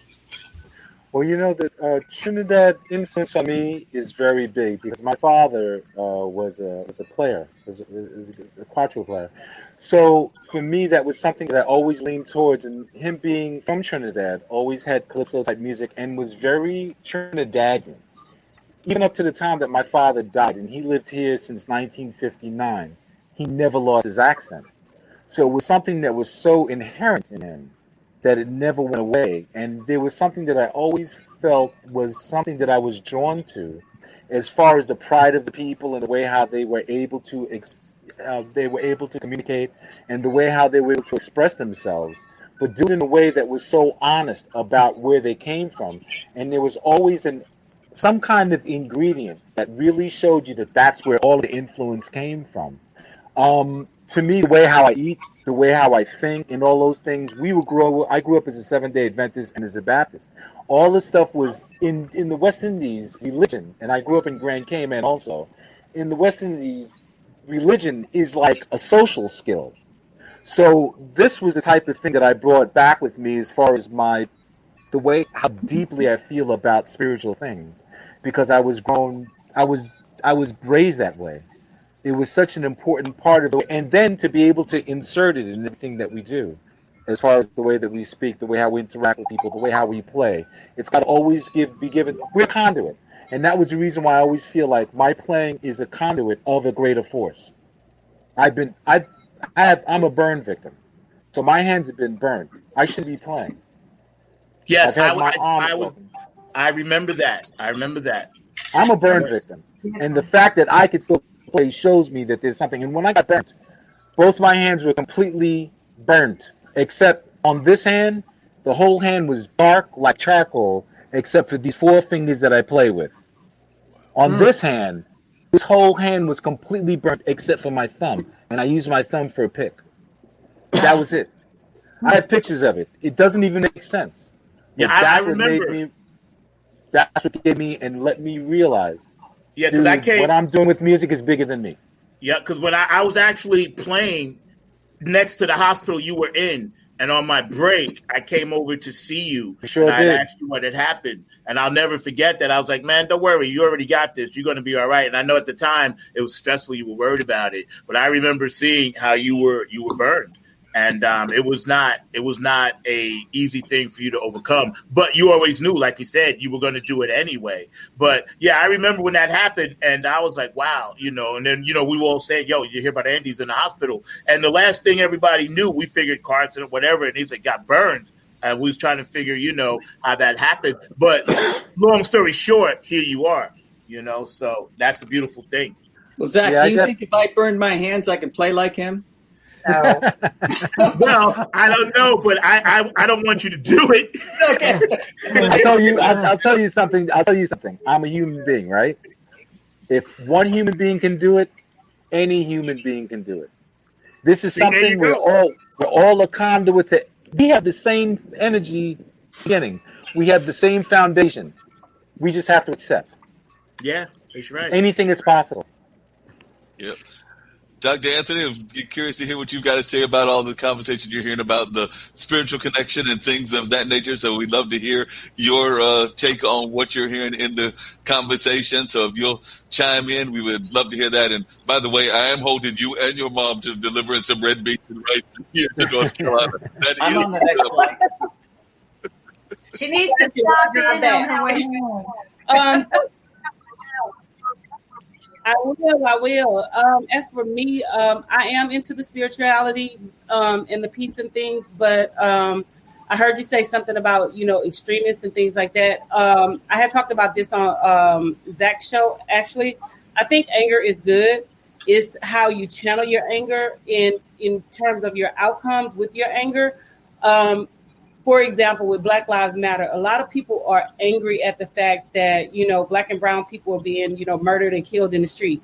That's a good anger. But how you channel it after you become angry determines the outcome. We don't want people going out burning down buildings. We don't want people going out, committing robberies and, things like that. But let that anger charge you and motivate you to go vote. Help people get ready to vote. Send letters to your congressman, write the president, do all these things based off of your anger. And I think once, the people get rid of that particular anger, I think the peace will come. But until they, go through the 7 stages of, whatever they're going through or, the anger, the denial and all of that, there will be no peace. So for me, I think people need to express themselves in a way that, allows them to speak, hear them, hear their word, because from what I'm seeing is a lot of people feel like their word has not been heard and they're not being heard. They're not being taken serious. So that anger right there, channel it into something more positive, into something instead of something more destructive. And, I feel like, the peace will come. I mean, I'm from Louisiana. I grew up Southern Baptist and now I'm non-denominational. My mom is a Baptist. My dad is non-denominational. And, we share, that cultural experience. And as you were saying, Andre, everything is about your culture and how you grew up and what you experienced. So it's the same with me. A lot of things that I do is based off of what my grandmother and my mom instilled in me as a little child and how I focus, today. And I use this example all the time. My mom is a high school dropout. She finished the 9th grade and that's it. But my mom is more educated when it comes to, certain things than people who have, degrees. So I always tell people education is not about, possessing a degree. Education is about, your common sense and, how you process things and, how you navigate through life. And so I learned so much from them that, a book couldn't have taught me. So that right there within itself, basically turned me into the person that I am today, into the strong Black woman that I am today, but based off of their experiences and my experiences and what, I was taught as a child growing up. So I think, culture is everything. And, I wouldn't change my upbringing for anything in the world. Louisiana has a very diverse population. And a lot of people, when I'm up north, they're like, Louisiana is very racist. Well, I didn't experience that here. Everybody, pretty much, accepted, everybody for who they are and things like that. I mean, I have, white friends. My mom have white friends. And we actually just went to go see some yesterday. And I told them that I was going to come visit them in Colorado because they're leaving here and moving to Colorado and things like that. So I've always been in a very diverse situation. It wasn't like a one size, fits all type thing. So I've had the privilege of, experiencing, different cultures, different races, and things like that. So and with that, I think that helps me today when I'm dealing with, my students who come from, Iran, Iraq, the Latin American countries, the African countries, and things like that. But the root of it was my culture and my upbringing. That was key. Yep. Well Is said. anyone else freaked out by your shirt? Is anyone else freaked out by your? There she goes. We have do for demons too. So the do for demons. Look, I got the office going on in here right now, so I had to choose a spot that I could, set my computer up. I got my computer on a box. We have construction going on in the house, and it was so hot outside. I couldn't sit outside today, so I was, I'm gonna just sit under the clock. And I'm like, I hope it don't be a distractor or whatever. But no, it wasn't the clock that was distracting me. It was your shirt. That face on it. I love your shirt. I love the shirt. I want to emphasize something that Dr. Anthony said, that it was something I tried to bring up a couple of weeks ago, is that you couldn't have worded better, is with this anger, let's channel it and get out there and vote. Like, that's the way we're going to make changes, but also help educate our children to get into these positions and teach them to do the right things, because we're going to have to change the way our leadership is doing things. Yeah. If we want the things that we're talking about to change, we have to change not just the leadership, but the platform that it's on right now. And because nothing has changed in the past 200 years. Nick even finally said it again. This is my favorite phrase, and he reminded me of it the other day, is that we live in an 18th century education system. Yeah, we do. And a 19th century government system, or actually the other way around, 18th century government and 19th century education system, but we're expected to make 21st century results. That don't work. And they keep the poverty into the poverty. And that's what Nick and I wanted to change. So thank you for encouraging people to get out there and vote. Yeah, that's very important. Message out there. Zach, isn't that what I kept saying? If we're having protests, let's get registrations for voting out there and encourage people, if we got to get pamphlets or something, and people to vote. You're always saying it's got to be much more than just the words and the actions, because yes, we can protest, we can take a knee in the street, and we can do all those things, but without real concrete action. And since I met you, Kim, you've been hammering this home to people. It's very important. At least we have this platform. That's great, and we can go out and talk to other people. But that's very important that we make concrete changes, because, and that was well said. I had never heard that before. 18th century, electoral system. Education. Yeah, education, and 19th century, politics. But I always wondered, and this is slightly off, but not off, why we're still using the Electoral College. I never got that. And I don't understand. Is that something? Do we really need to? No. I don't. I never understood that. I don't understand why Iowa has the same. It just. I'm trying to wrap my mind around it. But go ahead, Ann.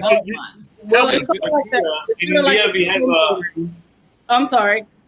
I was saying it's sort of like the gerrymandering. When they're drawing the district lines or whatever, because Republicans are notorious for, drawing lines that support their districts where they can remain in office. So it's sort of like that. I'm kind of wavering, like on the Electoral College. I mean, people just basically got to get out and vote. If we vote, the way we should, the candidate of choice that we choose should win the electoral votes.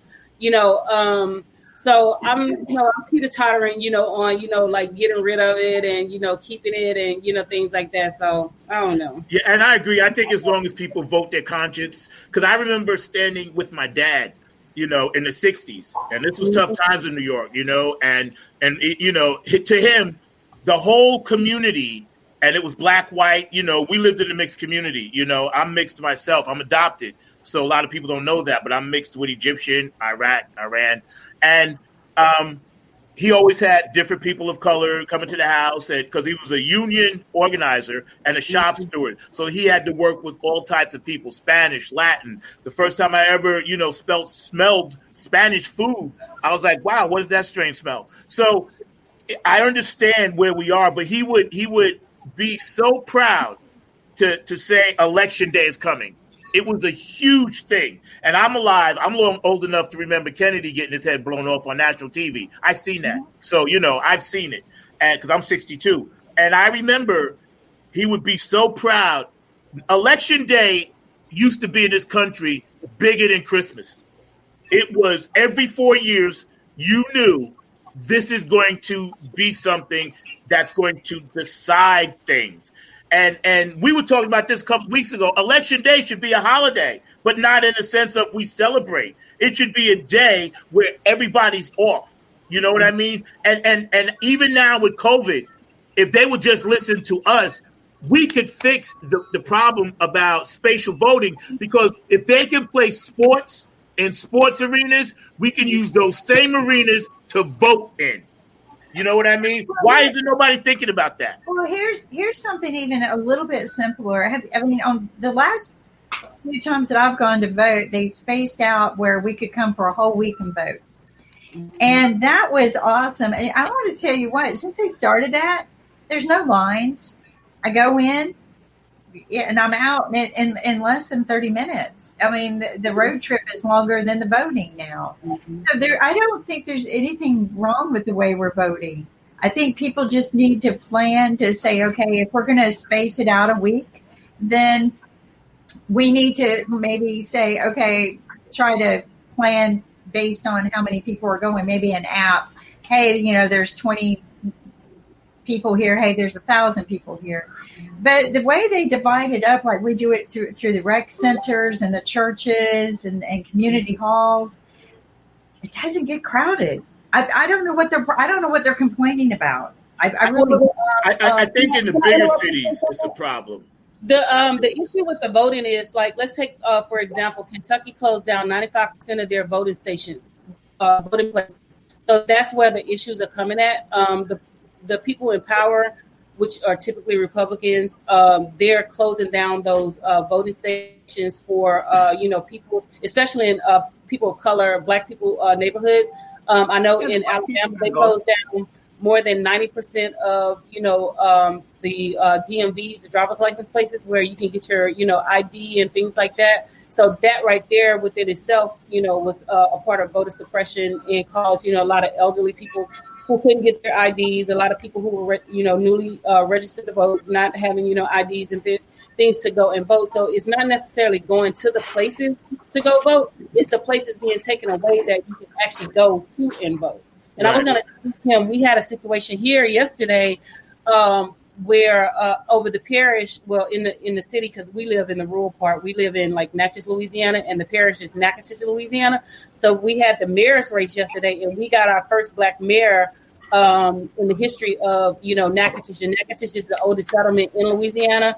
So it was here before a lot of things. So like I was saying, if people want to spark change, they can spark change through voting. And it wasn't just, like Black people, African American who voted. It was, like it was Caucasian. It was, other, races of people who voted there and things like that. So everybody stood, and this is the, the candidate that they selected and, the one that they supported. And so he actually won, the race. And so that was a big, victory for us over here in terms of, getting new leadership and things. Well, So if I may, go ahead, Jim. No, you go first. Go in. So I'm going to be a contrarian if I can. because I think what happens is not party specific. I'm going to go back to when Ed Rendell, who was the former mayor of Philadelphia, was actually the head of the Democratic National Party. And during the national election, one of the reporters asked him about people who were voting in multiple districts, people who were dead who were voting, people and things like that. And his comment, and I was stunned when I heard him make the comment, basically was, yeah, so what's new?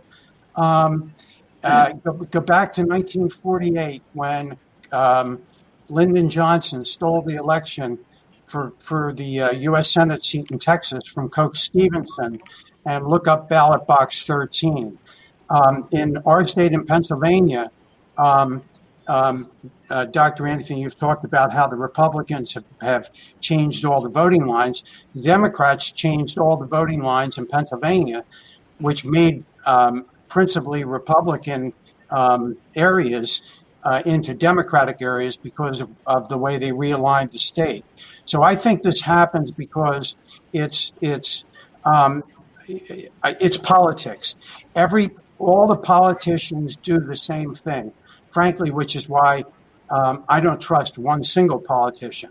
And I've asked friends of mine to say to me, whom do you know? Well, first of all, we asked to look at Trump's, and he's supposed to give it, and I think he should, but his tax returns.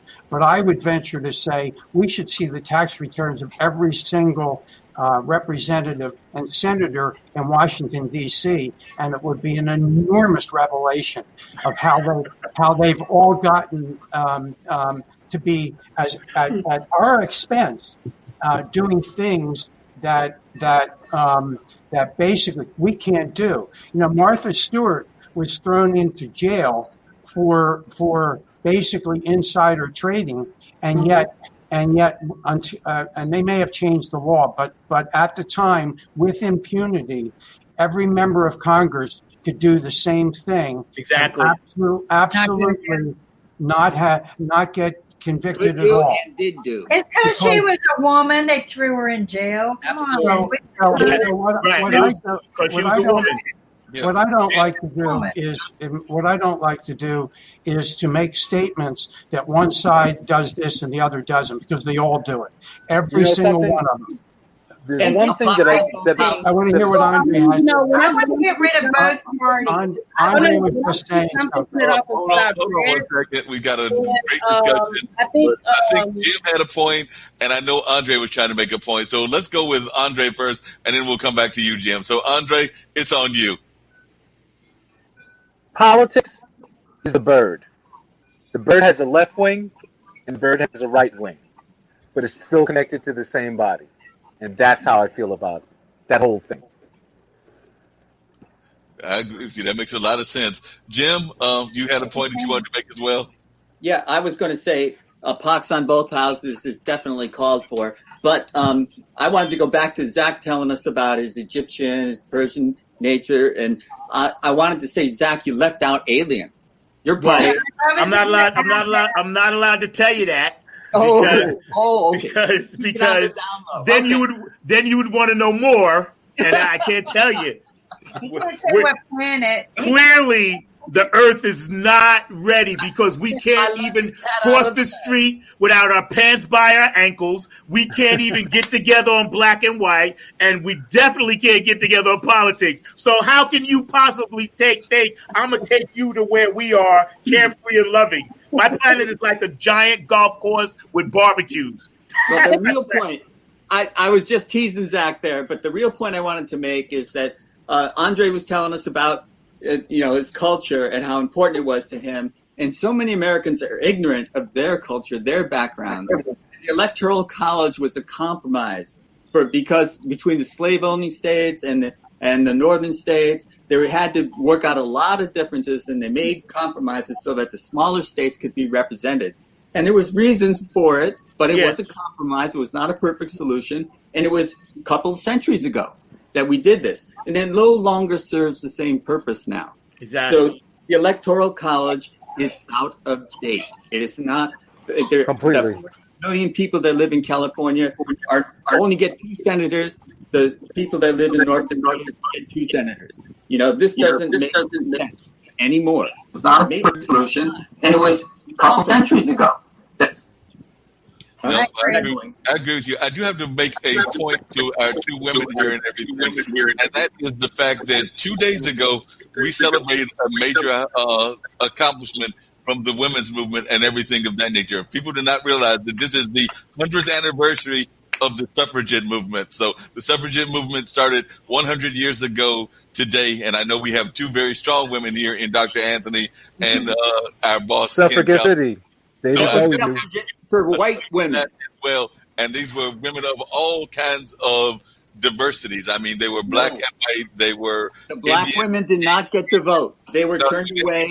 But the movement was they were part of the movement. They're part of the suffragette movement. So I know that the vote came later. A lot of folks don't think that the victory was till 1969, but the movement started, and there's still a lot of victories that have not been accomplished. I was actually a fan of the ERA amendment when it came up. I still think that it needs to be passed, but that's just my personal belief because I think that there's too much inequality of the genders as well. So I just personally think that we need to even have further steps from what the suffragette movement was part of. But the 19th Amendment was ratified today is the 100th anniversary of that. And speaking of 100th anniversaries, another major one that comes into our culture is this is the 100th anniversary of the Negro Baseball League as well. So those of you I didn't know that. It's the 100th anniversary of that also. I didn't know that. Average and beginning of baseball. Wow. And some of the greatest baseball players ever came out of the Negro League, and some of them never got a chance to play, which is one of the saddest things that ever happened. Somebody like Josh Gibson, who was absolutely the greatest home run hitter of all time. He probably was. Unless you have Sudahario over in Japan. Yeah, that's good point. Too. Can I go back to music a second? Yes. Of course. Yeah. So Andre, I really was fascinated by what happened to your hands, but you were fortunate, and God was very gracious to you by giving your thumb on your right hand and your 4 fingers. As people here on the panel know, I'm a classical music freak. And 2 weeks ago, just a phenomenal pianist by the name of Leon Fleischer passed away. And in the I think it was the early 1960s, and he was born in the Socialist Republic, Jim, just so you know. So, but anyway, if for those of you who haven't been around, that's sort of a big joke that Nick started. But Leon Fleischer basically started to lose the feeling in his fingers, and ultimately lost the ability to play with his right hand at all.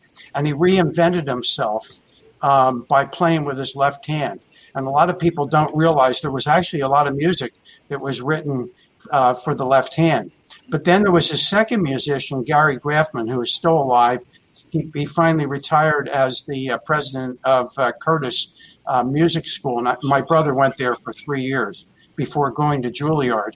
And Gary Graffman also lost the use of his right hand, and he too reinvented himself to play the piano with his left hand.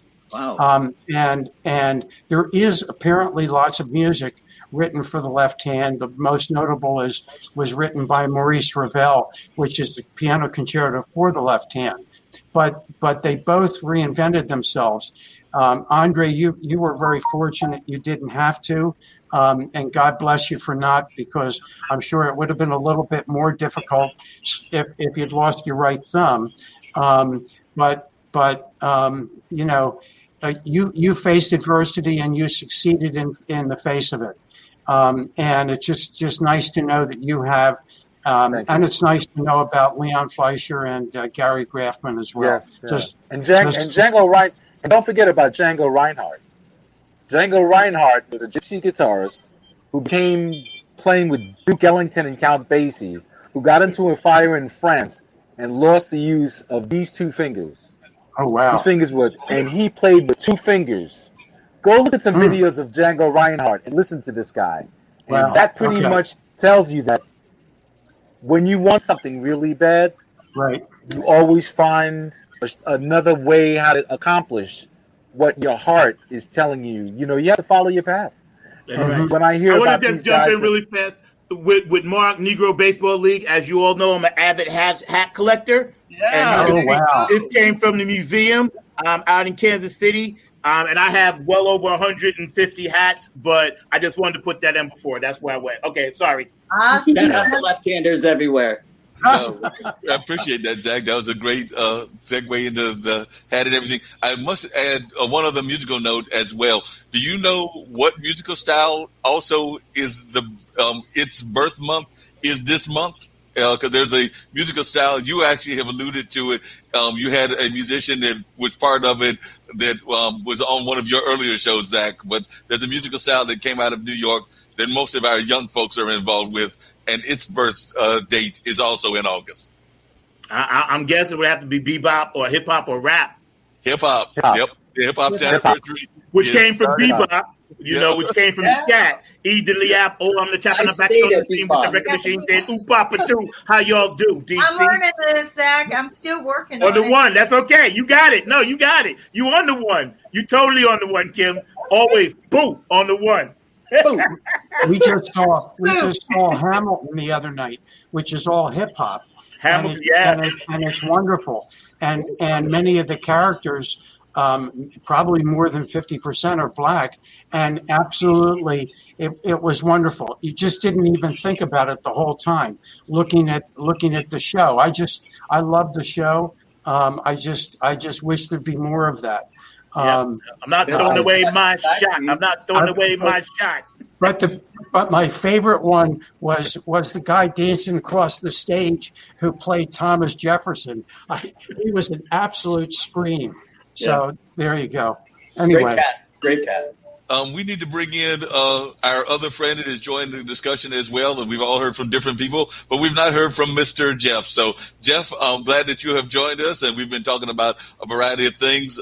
You actually missed it, but we have Andre LaSalle, who is an amazing musician out of the New York area. He just moved everybody totally with his music and things of that nature, but you're over there in the West Coast and are involved with a number of things, including your show here as well. So if you want to talk a little bit about your show as also about some of your views on electoral politics, women's rights, whatever you feel like going at, because it's an open roundtable. So go for it.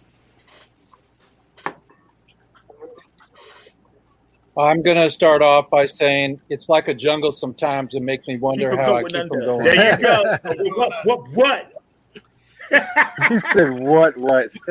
So look at those hearts, guys. I got to meet Grandmaster Flash, and I'm as black as white can be because Ice-T used to spin at my club, and we did break-in and electric boogaloo in my nightclub. That's how old I am. That's beautiful. We filmed that film Break-In at my nightclub in L.A. and MacArthur Park during the day when break-in was happening. And then the freaking police outlawed breakdancing on Hollywood Boulevard because it got too many people happy, you know. And then the gang, once they stopped graffiti and breakdancing, the gang started banging again. And in Brazil, they have capoeira where they break, you know, with beautiful movements instead of fighting each other. And so that's one of my dreams. And every Saturday night, I do something called the Living Room Tapes. So Zach and Andre, I would love to invite you to come on to my show. It's a live stream show, and it's fucking great. We had 800 people watch last night, you know, and so it's really beautiful. And I don't really know the solution to any of the other things that you were talking about because electoral is a dinosaur. But what I think the medicine should be on the planet is that we all come together and we do the next version of We Are the World, We Are the Children. And they've done it twice already, but it's up to us as musicians to get that song in the studio again and do that video. I'll do the video and I'll do the post-production. But we need all of our people. It doesn't have to be the high-end people. You know, the Bono is silent. and Oprah is silent. I mean, a lot of these people are silent right now. So if we mix this song, I've done redemption song all over the world, and I just did one last week. Okay, with just anybody doing it, and then I'm going to get licensed from the Marley people to let me publish that. But the bottom line is that Music for Change has already done beautiful work all over the world and put them together. But what I want to do is do We Are the World again in the studio with everybody that we can get, and we can have our masks on. We can do whatever. It's a sign of the times. Mess with your mind, hurry before it's too late. Prince, and I got to work with Prince also on Purple Rain. So bottom line is I'm in the music industry, but I'm just a producer and a filmmaker and DJ Jeffy Fresh. And I just want to do We Are the World. We are the ones. Make a better day, and let's start living. I'm in. You count me in. I'm in. I will do a redemption song for you. I'm in. You grab me with saying capoeira, because capoeira is based on Orisha. Yes, so I'm Orisha. I'm Shango. Okay. So capoeira is all based in Orisha. In fact, all the Alegba, Shango, Ochun, everything, that's part of capoeira. I hung out with the Brazilians in LA for 25 years, and I did samba, and I did all their crap. And, I didn't do their cocaine, but there was plenty of it. But the bottom line is that I learned capoeira. I learned to do that stuff, but also it was during the breakdancing time. And it was identical, and it was the opportunity for us not to squash and hold back, just like electoral voting and gerrymandering. It's fucked up, We need to really balance the world and get back to love. And I think by going in the studio and doing We Are the World again, we'll freaking turn the volume up that we are one. So do we have to buy the rights or lease the rights to that song? Because I can't remember his name now, but there is somebody who owns the rights. Quincy Jones owns it. That's okay. You guys can get to him. If I have some black people around me that are going to go, hey, fuck, we got to do this again. We're ready. We got 20 heavyweights. Let's go. It's like a jungle sometimes. It makes me wonder how I keep from going under. I know that song as well, and you're right. A lot of us are feeling that way. And we got to get into the economic talks and things of that nature. So I must bring in our sponsor as well before we wrap up everything. So I do need to hear from Lynn Shepard. So I need to hear from Lynn what he's got to say about the dollar store. And don't worry, Ankit and Dr. Anthony, I do have queued up that song that your dad is featured in, so that might be what we use to wrap everything up. I might give y'all a double dose, maybe your dad and some Rosie Death, but definitely we'll talk about that at the end. But right now, we need to hear from the dollar store. Okay. So I'm going to make this quick because we're winding down the hour and there are other shows coming on. But we own an online dollar store, which is online. It's thefamily.dollarstore.com. We're a sponsor of Money Masters PBS. We love the mission, which is to reduce the gap between poverty and financial sustainability by providing financial education and financial fitness. So we encourage you to go shop, go to the IBM.TV website. There's a big round zero that if you happen to be, since there's mostly men here, but probably at least one of us is colorblind. So it's big and round, even though it's green, so that we can hit the button even if we're colorblind. Become a customer. When you become a customer, you're going to get a lot of benefits. Number one, you don't have to shop, but you're immediately going to get $5 worth of gift tokens. And if you do it by the end of August, you're going to get another $5 worth of gift tokens. Now, when you shop and you order $25 or more, it's going to be free. So look at this. We have face masks, and a box of face masks, 50 of them, cost $25. So all you have to do is buy one box. It's $25. It's going to be delivered to you for free, but if you apply the gift tokens to it, it's going to cost you either $20 or $15. And I know Jim has a calculator all out already, and he's going to figure out what those cost. But as Mark knows, because he's looked through, we have over 4,300 items. I think Mark got stuck at around 41.19, and that's okay. and we're going to give him the opportunity to have a special show one day to go through all 4,300 items, which means people aren't going to be able to sleep because that's a lot of items. But Mark's going to do it. But we have CBD products that you can get in small quantities. We have, and you probably saw Jim and me having fun doing this, but we have CBD patches with lidocaine. They really reduce pain. I know they work. And the fact of the matter is that Jim uses them all the time when he goes to play Sasha in chess, because even though Jim's a great chess player, for some reason he has pain when he plays Sasha. So he uses it in advance because that's what Kimberly suggests.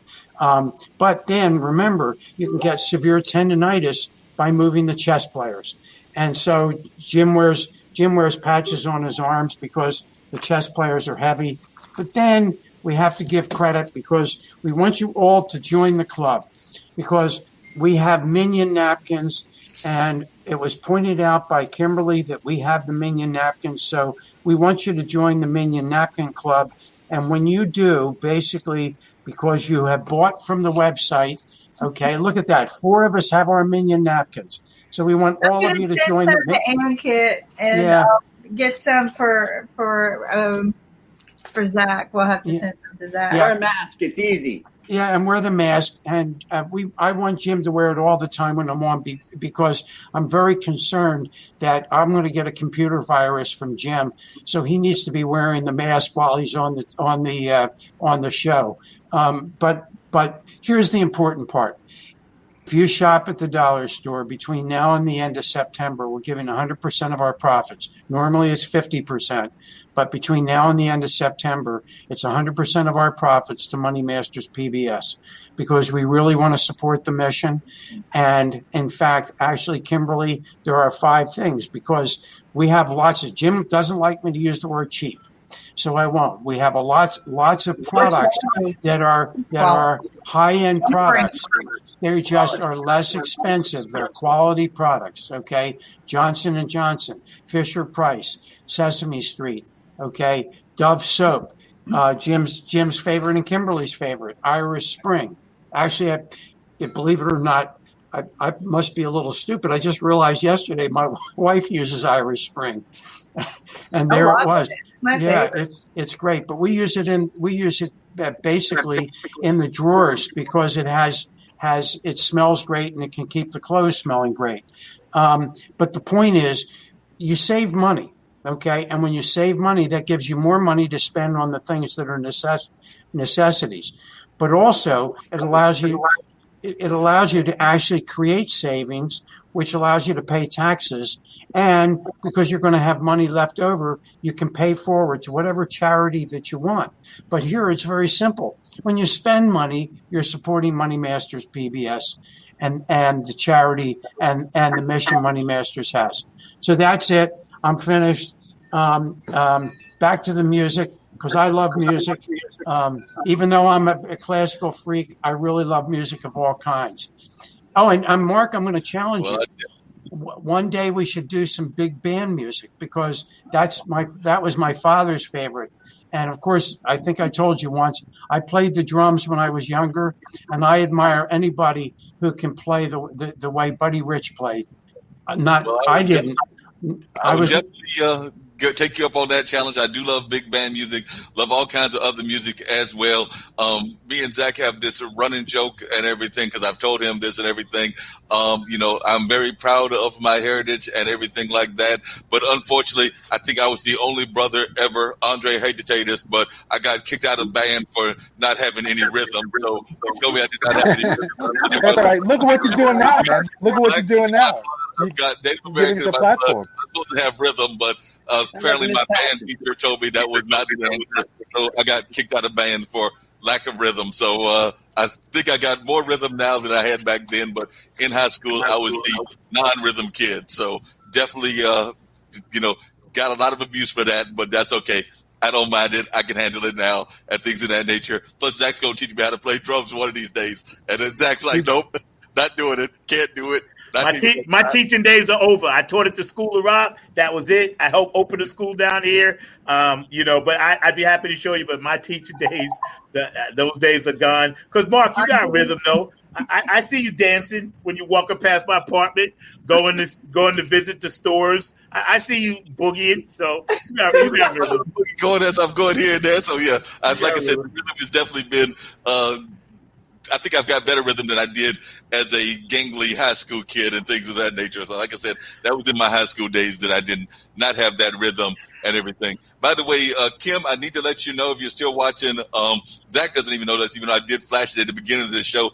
But we had a good friend of mine that was watching our program today. That was Ron Thomas. He's a business executive and things of that nature. I give him a shout out because he was actually watching from Dubai. So we had a watcher that was watching from Dubai over there in the Middle East, and he was a big fan of a lot of the stuff that we're doing here on IBM.TV. So we can't complain about the heat. So he's definitely popped in and become a major supporter and a big fan of what we're doing. And like I said, he's originally, Zack, you'll be glad to know, originally from New York Times executive and things of that nature. So I was glad to see that he is a fan of ours now. So he's following what we're doing. I'll see him pop in. And he was the first one to pop in on Zack's show today. And he did say that he was hollering from Dubai. And I think he's probably been watching the whole time. So he's definitely a great supporter of positive things. So I know that he's sponsored a couple of folks. So don't worry, I'll be reaching out to him to see if he can put some money in our coffers as well, since I do know he is a sponsor of events through his company. So we'll see if that happens or does not happen. But we've got Dr. Anthony, if you can tell us, what is the connection that you have to Curly Davis? Guys, I'm gonna have to go, but I just wanted to tell all of you, love you all. Thank you so much for this opportunity to share. Thank you, Andre. We look forward to seeing you again. Good job, Zack. Bless you. Be good. Appreciate you. But Dr. Anthony, can you tell us the connection of Curly Davis and the Uniques? Because I'm going to put that on with sound so we can hear what this music is all about. But I think it's a family connection. So if you can tell us what that is. Yeah, I think it was like before I was born. My dad played bass guitar, and he also sings, but I don't have any of that talent. I'm just smart. So I can not do the We Are the World. I mean, I can stand there and, cute and all that good stuff. Lip sync. So, yeah, lip sync. That's my thing. But yeah, my dad plays bass guitar for Curly Davis and the Uniques. I never met them except for my dad. So I don't even know who they are, to be honest with you. Just my dad. Look at you, Jeff. We're going to put that on right now, and we'll see what they're all about. So hold on 1 second as I get ready to hit the share button.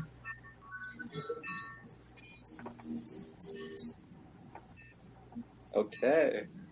We can do Redemption song too. You're looking beautiful today. What's with this new outfit? Who? You. So I saw Zack and Andre all dressed up in black and gold. So I went and grabbed my black and gold, and because I'm like, I want to be just like them. So you got to come in on one. Feel the burn. Feel the burn. All right. Feel the burn. But one of the things I want to point out to people, what Jeff is doing is Jeff is freeing prisoners that are nonviolent prisoners that got life imprisonment for smoking pot. That's been his mission. He's been successful in getting some relief, and he just doesn't stop. He just keeps working on it a little at a time. He has a Wednesday afternoon show where he has a lot of people who are on the same mission, families of people who are in prison for life, and again, nonviolent criminals. Okay, our prisons are packed as it is. There's no reason to have nonviolent criminals in a prison for life. There should be a reform program. And the fact that, pot is legal in most states, they should go ahead and release these the nonviolent ones. And some of them, unfortunately, thanks to COVID, have suffered greatly. And there have been some deaths. So And I haven't kept up with everything like I should. Maybe I should let Jeff talk about this more. But it's irritating to me that we're not doing enough for some of these people. Reform should be reform, not prison. There's a difference. And, some of these people, they were probably just doing pot as a recreation. Again, now that it's legal. I've never tried it, but, I've never been against anyone who was doing it. To me, it was just this, like drinking alcohol or whatever. So I think we need to start focusing on some of these things. And I think reform needs to get back into place. Our juvenile prisons, they're not reform anymore. They're more prisons than they are reform. And that's got to change. That's just got to change. Agreed. Crime needs to change too. And we can do that. And stereotyping needs to change as well. Well, Kimberly, I got to say something about the Family Dollar store too, because Lynn also often mentions that men have this tendency to be colorblind, and they would be out of luck today. Look, Lynn's in his Sunday best, and I like to wear my shirts with plenty of color. But Jeff, you're stealing the show.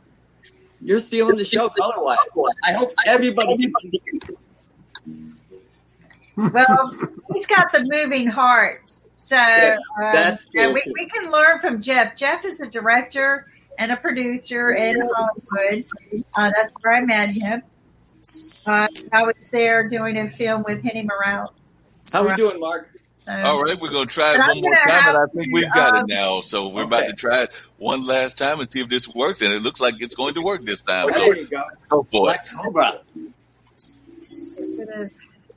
I don't have control. Oh, look at that. It's 45. Takes me back. Word. He's going back in time to the 45 days. I still have my turntable. Okay.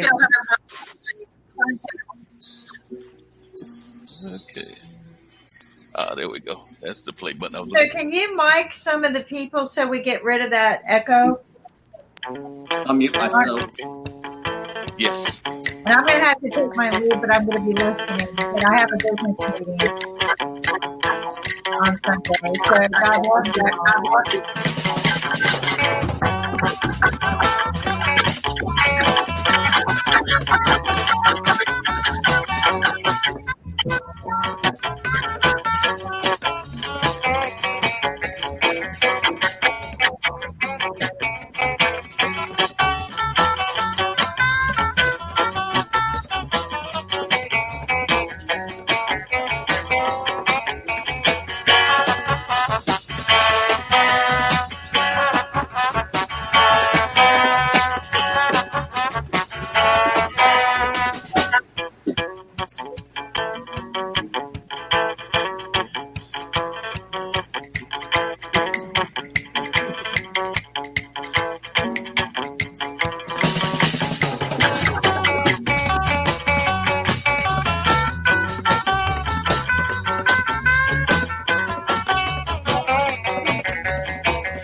So that was that group that is connected to Dr. Anthony and everything of that nature. I also promised her a little bit of Zydeco as well. So y'all can keep that conversation going, but I think we're going to give our roses. That was sweet. And a little bit of that Zydeco flavor that I know a lot of folks are really into and things of that nature. So we're going to keep this thing rolling with one of my favorites.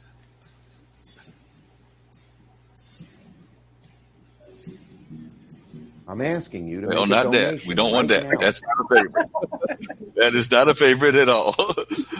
So we're going to cancel that one.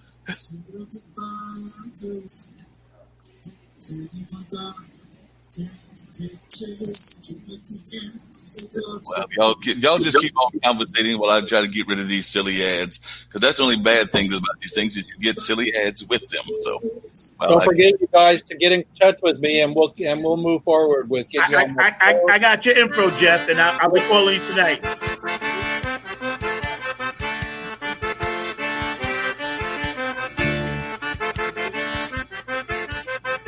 Zydeco.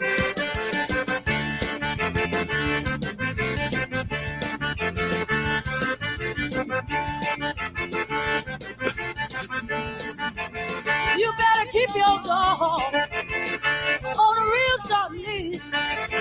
He comes back to my yard, he's gonna belong to me.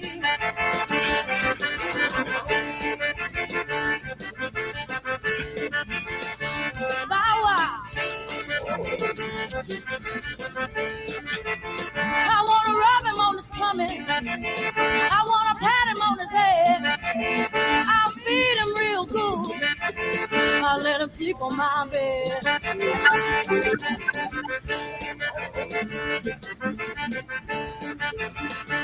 Bow wow. You gotta treat a dog good, give him plenty doggy treats, and then he wouldn't come sniffing a pussy cat like me.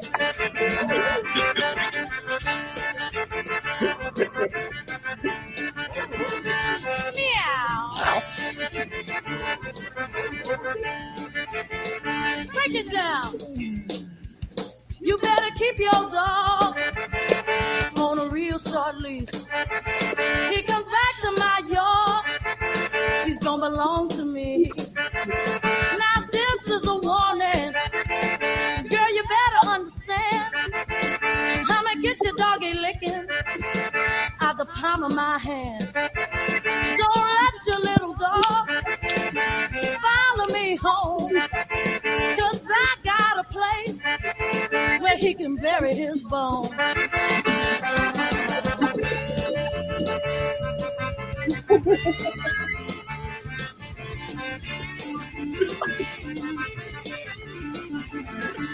Bow wow. Bow wow. Bow wow.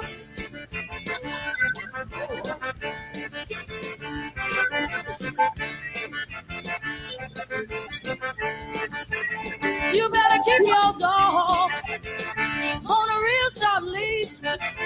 He comes back to my yard, he's gonna belong to me.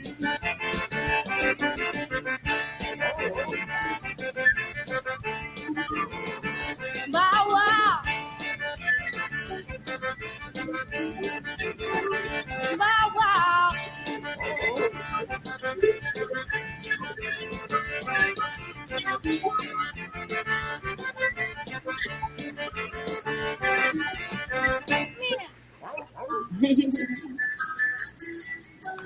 Just a little bit of the flavor of the Zydeco sounds and things of that nature, because figured I'd let Dr. Anthony feel at home and get a little bit of home cooking, since hopefully I will get some of that red beans and rice later on, but definitely want to have a flavor of that home cooking that I know she could probably enjoy that music and probably gets by and gets to some of those kind of dances on a regular basis. I could also see that Jeff and Jim were also grooving to those sounds as well. So they were enjoying them also. So definitely had a great. I got a question for Dr. Anthony, though. And as a musician, you would think I would know this, but I do not. Why do they call it Zydeco? To be honest with you, I don't know the origins. Why they call it Zydeco? That's because they're playing it in English. So I think that was our version of, the enslaved people were brought from Africa, and they had to, get acclimated with, the English ways and, the French ways out of New Orleans and, basically the state and things like that. So that's my take on it. Because what I love about that culture, and I don't mean that like saying that, but that particular culture that spawned out of everything, most people nowadays, they don't realize that King Oliver was the guy. Ma Rainey was the guy, Bessie. So those people that started that platform throughout the hardest times that they could possibly deal with. Louis Armstrong was born in a house of ill repute. So these people had this thing, this fire, this desire to make all of this great music. The recordings, a lot of times, the early ones really weren't done that well. It was called race music. They weren't allowed to be on mainstream media. They had to play in what's called the honky tonks, the juke joints, the chitlin circuit, as it were. And when Louis Armstrong, and I have a documentary on him, when he was allowed to take what King Oliver taught him, because he was so good, Armstrong, King Oliver said, listen, I want this young kid in my band. And Louis had such a gift, and Wynton Marsalis talks about this, he could mimic what King Oliver was playing before he played it to get the harmony. So you got to have some kind of crazy, God-giving, terrible, crazy, stupid gift. Alien. Yes. Well, we call it playing by ear. So my brothers, by my dad, plays by ear. So they can listen to a song. That's how we learn. I've always admired that.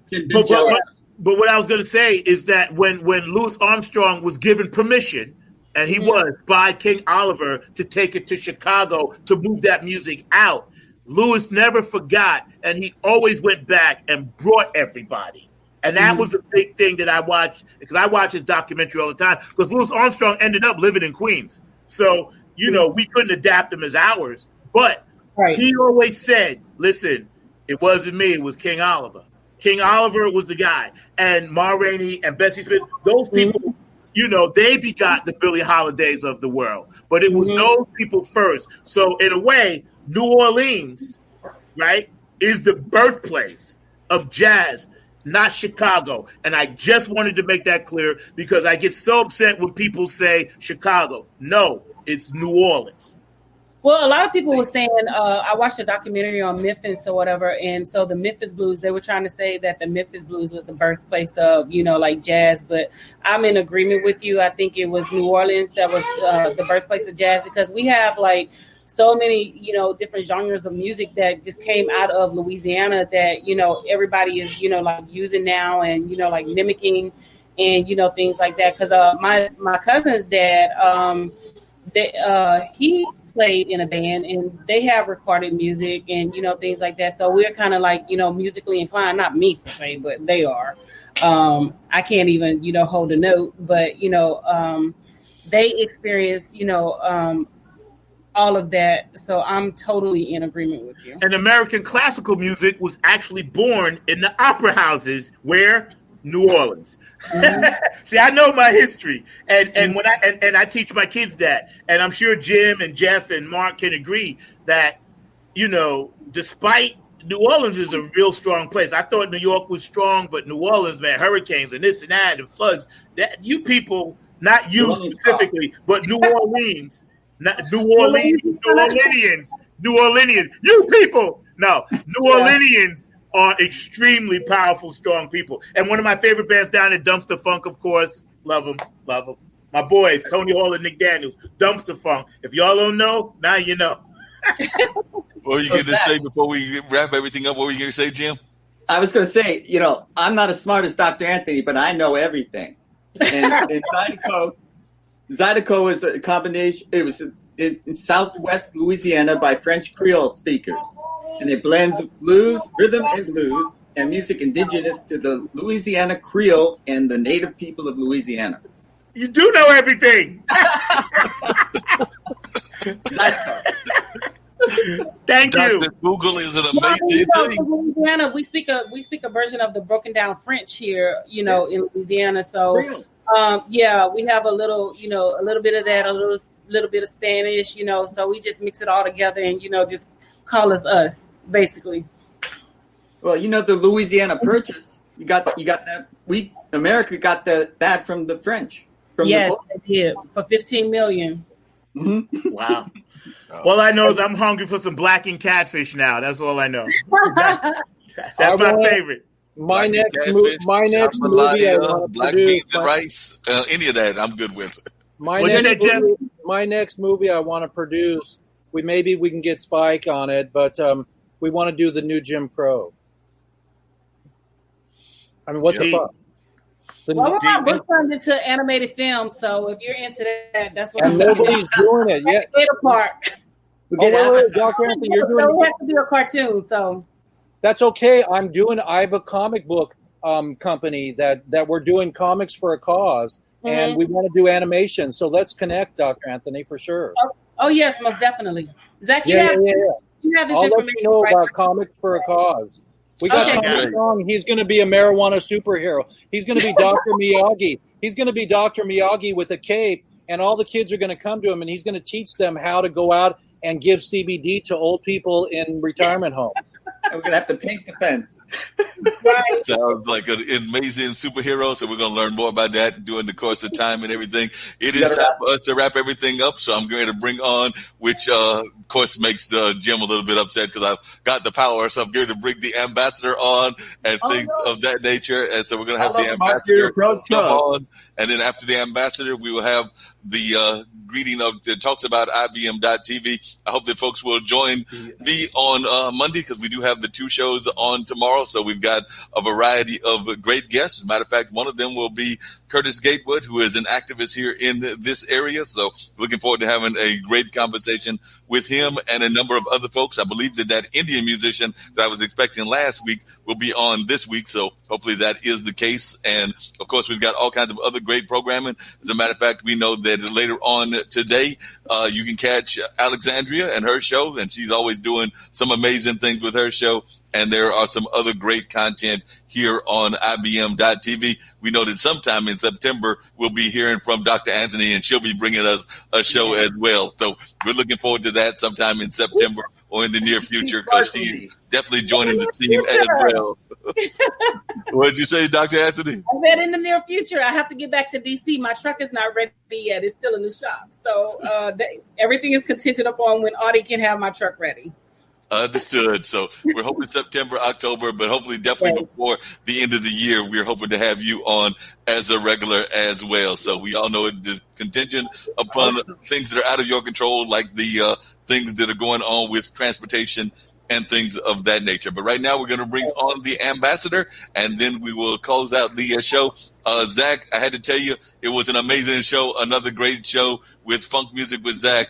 I have become a big-time fan of Andre LaSalle. I told you, he had already convinced me when I found those musics of his last night on SoundCloud. But now that I've heard him live, I'm going to be trying to come by your house and be like, when can you dub me some tapes? I need them now. So, and Zack, where you been hiding these people? Well, God sends them to me, and I just bring them to the platform. I met you. I didn't know these people. I just share what's out there. That's what I do, and I've been blessed to be with all great people, and I'm glad, and I'm so happy Dr. Anthony's coming aboard, and Jeff, it was nice meeting you, because Dr. Anthony was nice enough to let me stay at her house when I went to DC to do her radio show. Not a lot of people would have did that because she didn't know me from Adam, and I'll never forget that, sweetie. Thank you for doing that. And Jeff, I gave Dr. Anthony your phone number, and I just talked with Andy, and he's down. We're going to make this happen. Going to be on your show and do some good things. And thank you, everybody. Love all you guys. You guys are amazing. You too, Zack. You guys are amazing. Thank you, Dick. Love everybody except for Mark. Oh, be that way. Yeah, you love me as well. I'm your main buddy. That's why I keep inviting you back to my show to be he's like my ringer co-host that I pull in every once in a while. So I have one final. I enjoy him as well. I have one final rap. I have one final rap. Go for it. A million magic crystals were painted pure and white. A multi-million dollars were made overnight. Freeze or don't do it. All right. For a white boy. For a white boy. Lines. For a white boy. You gotta love it. Now let's bring on the ambassador. I love you. Love you.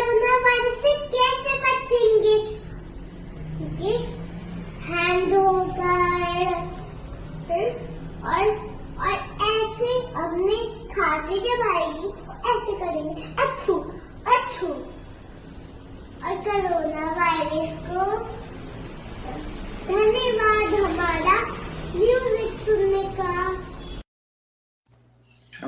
Every time. Gets me every time. Every time. And on that note, we'll put on the IBM intro, and then we'll call it a day. Appreciate all of y'all. Peace. Thanks, Mark. Thank you, Mark. Good job today, buddy. Thank you.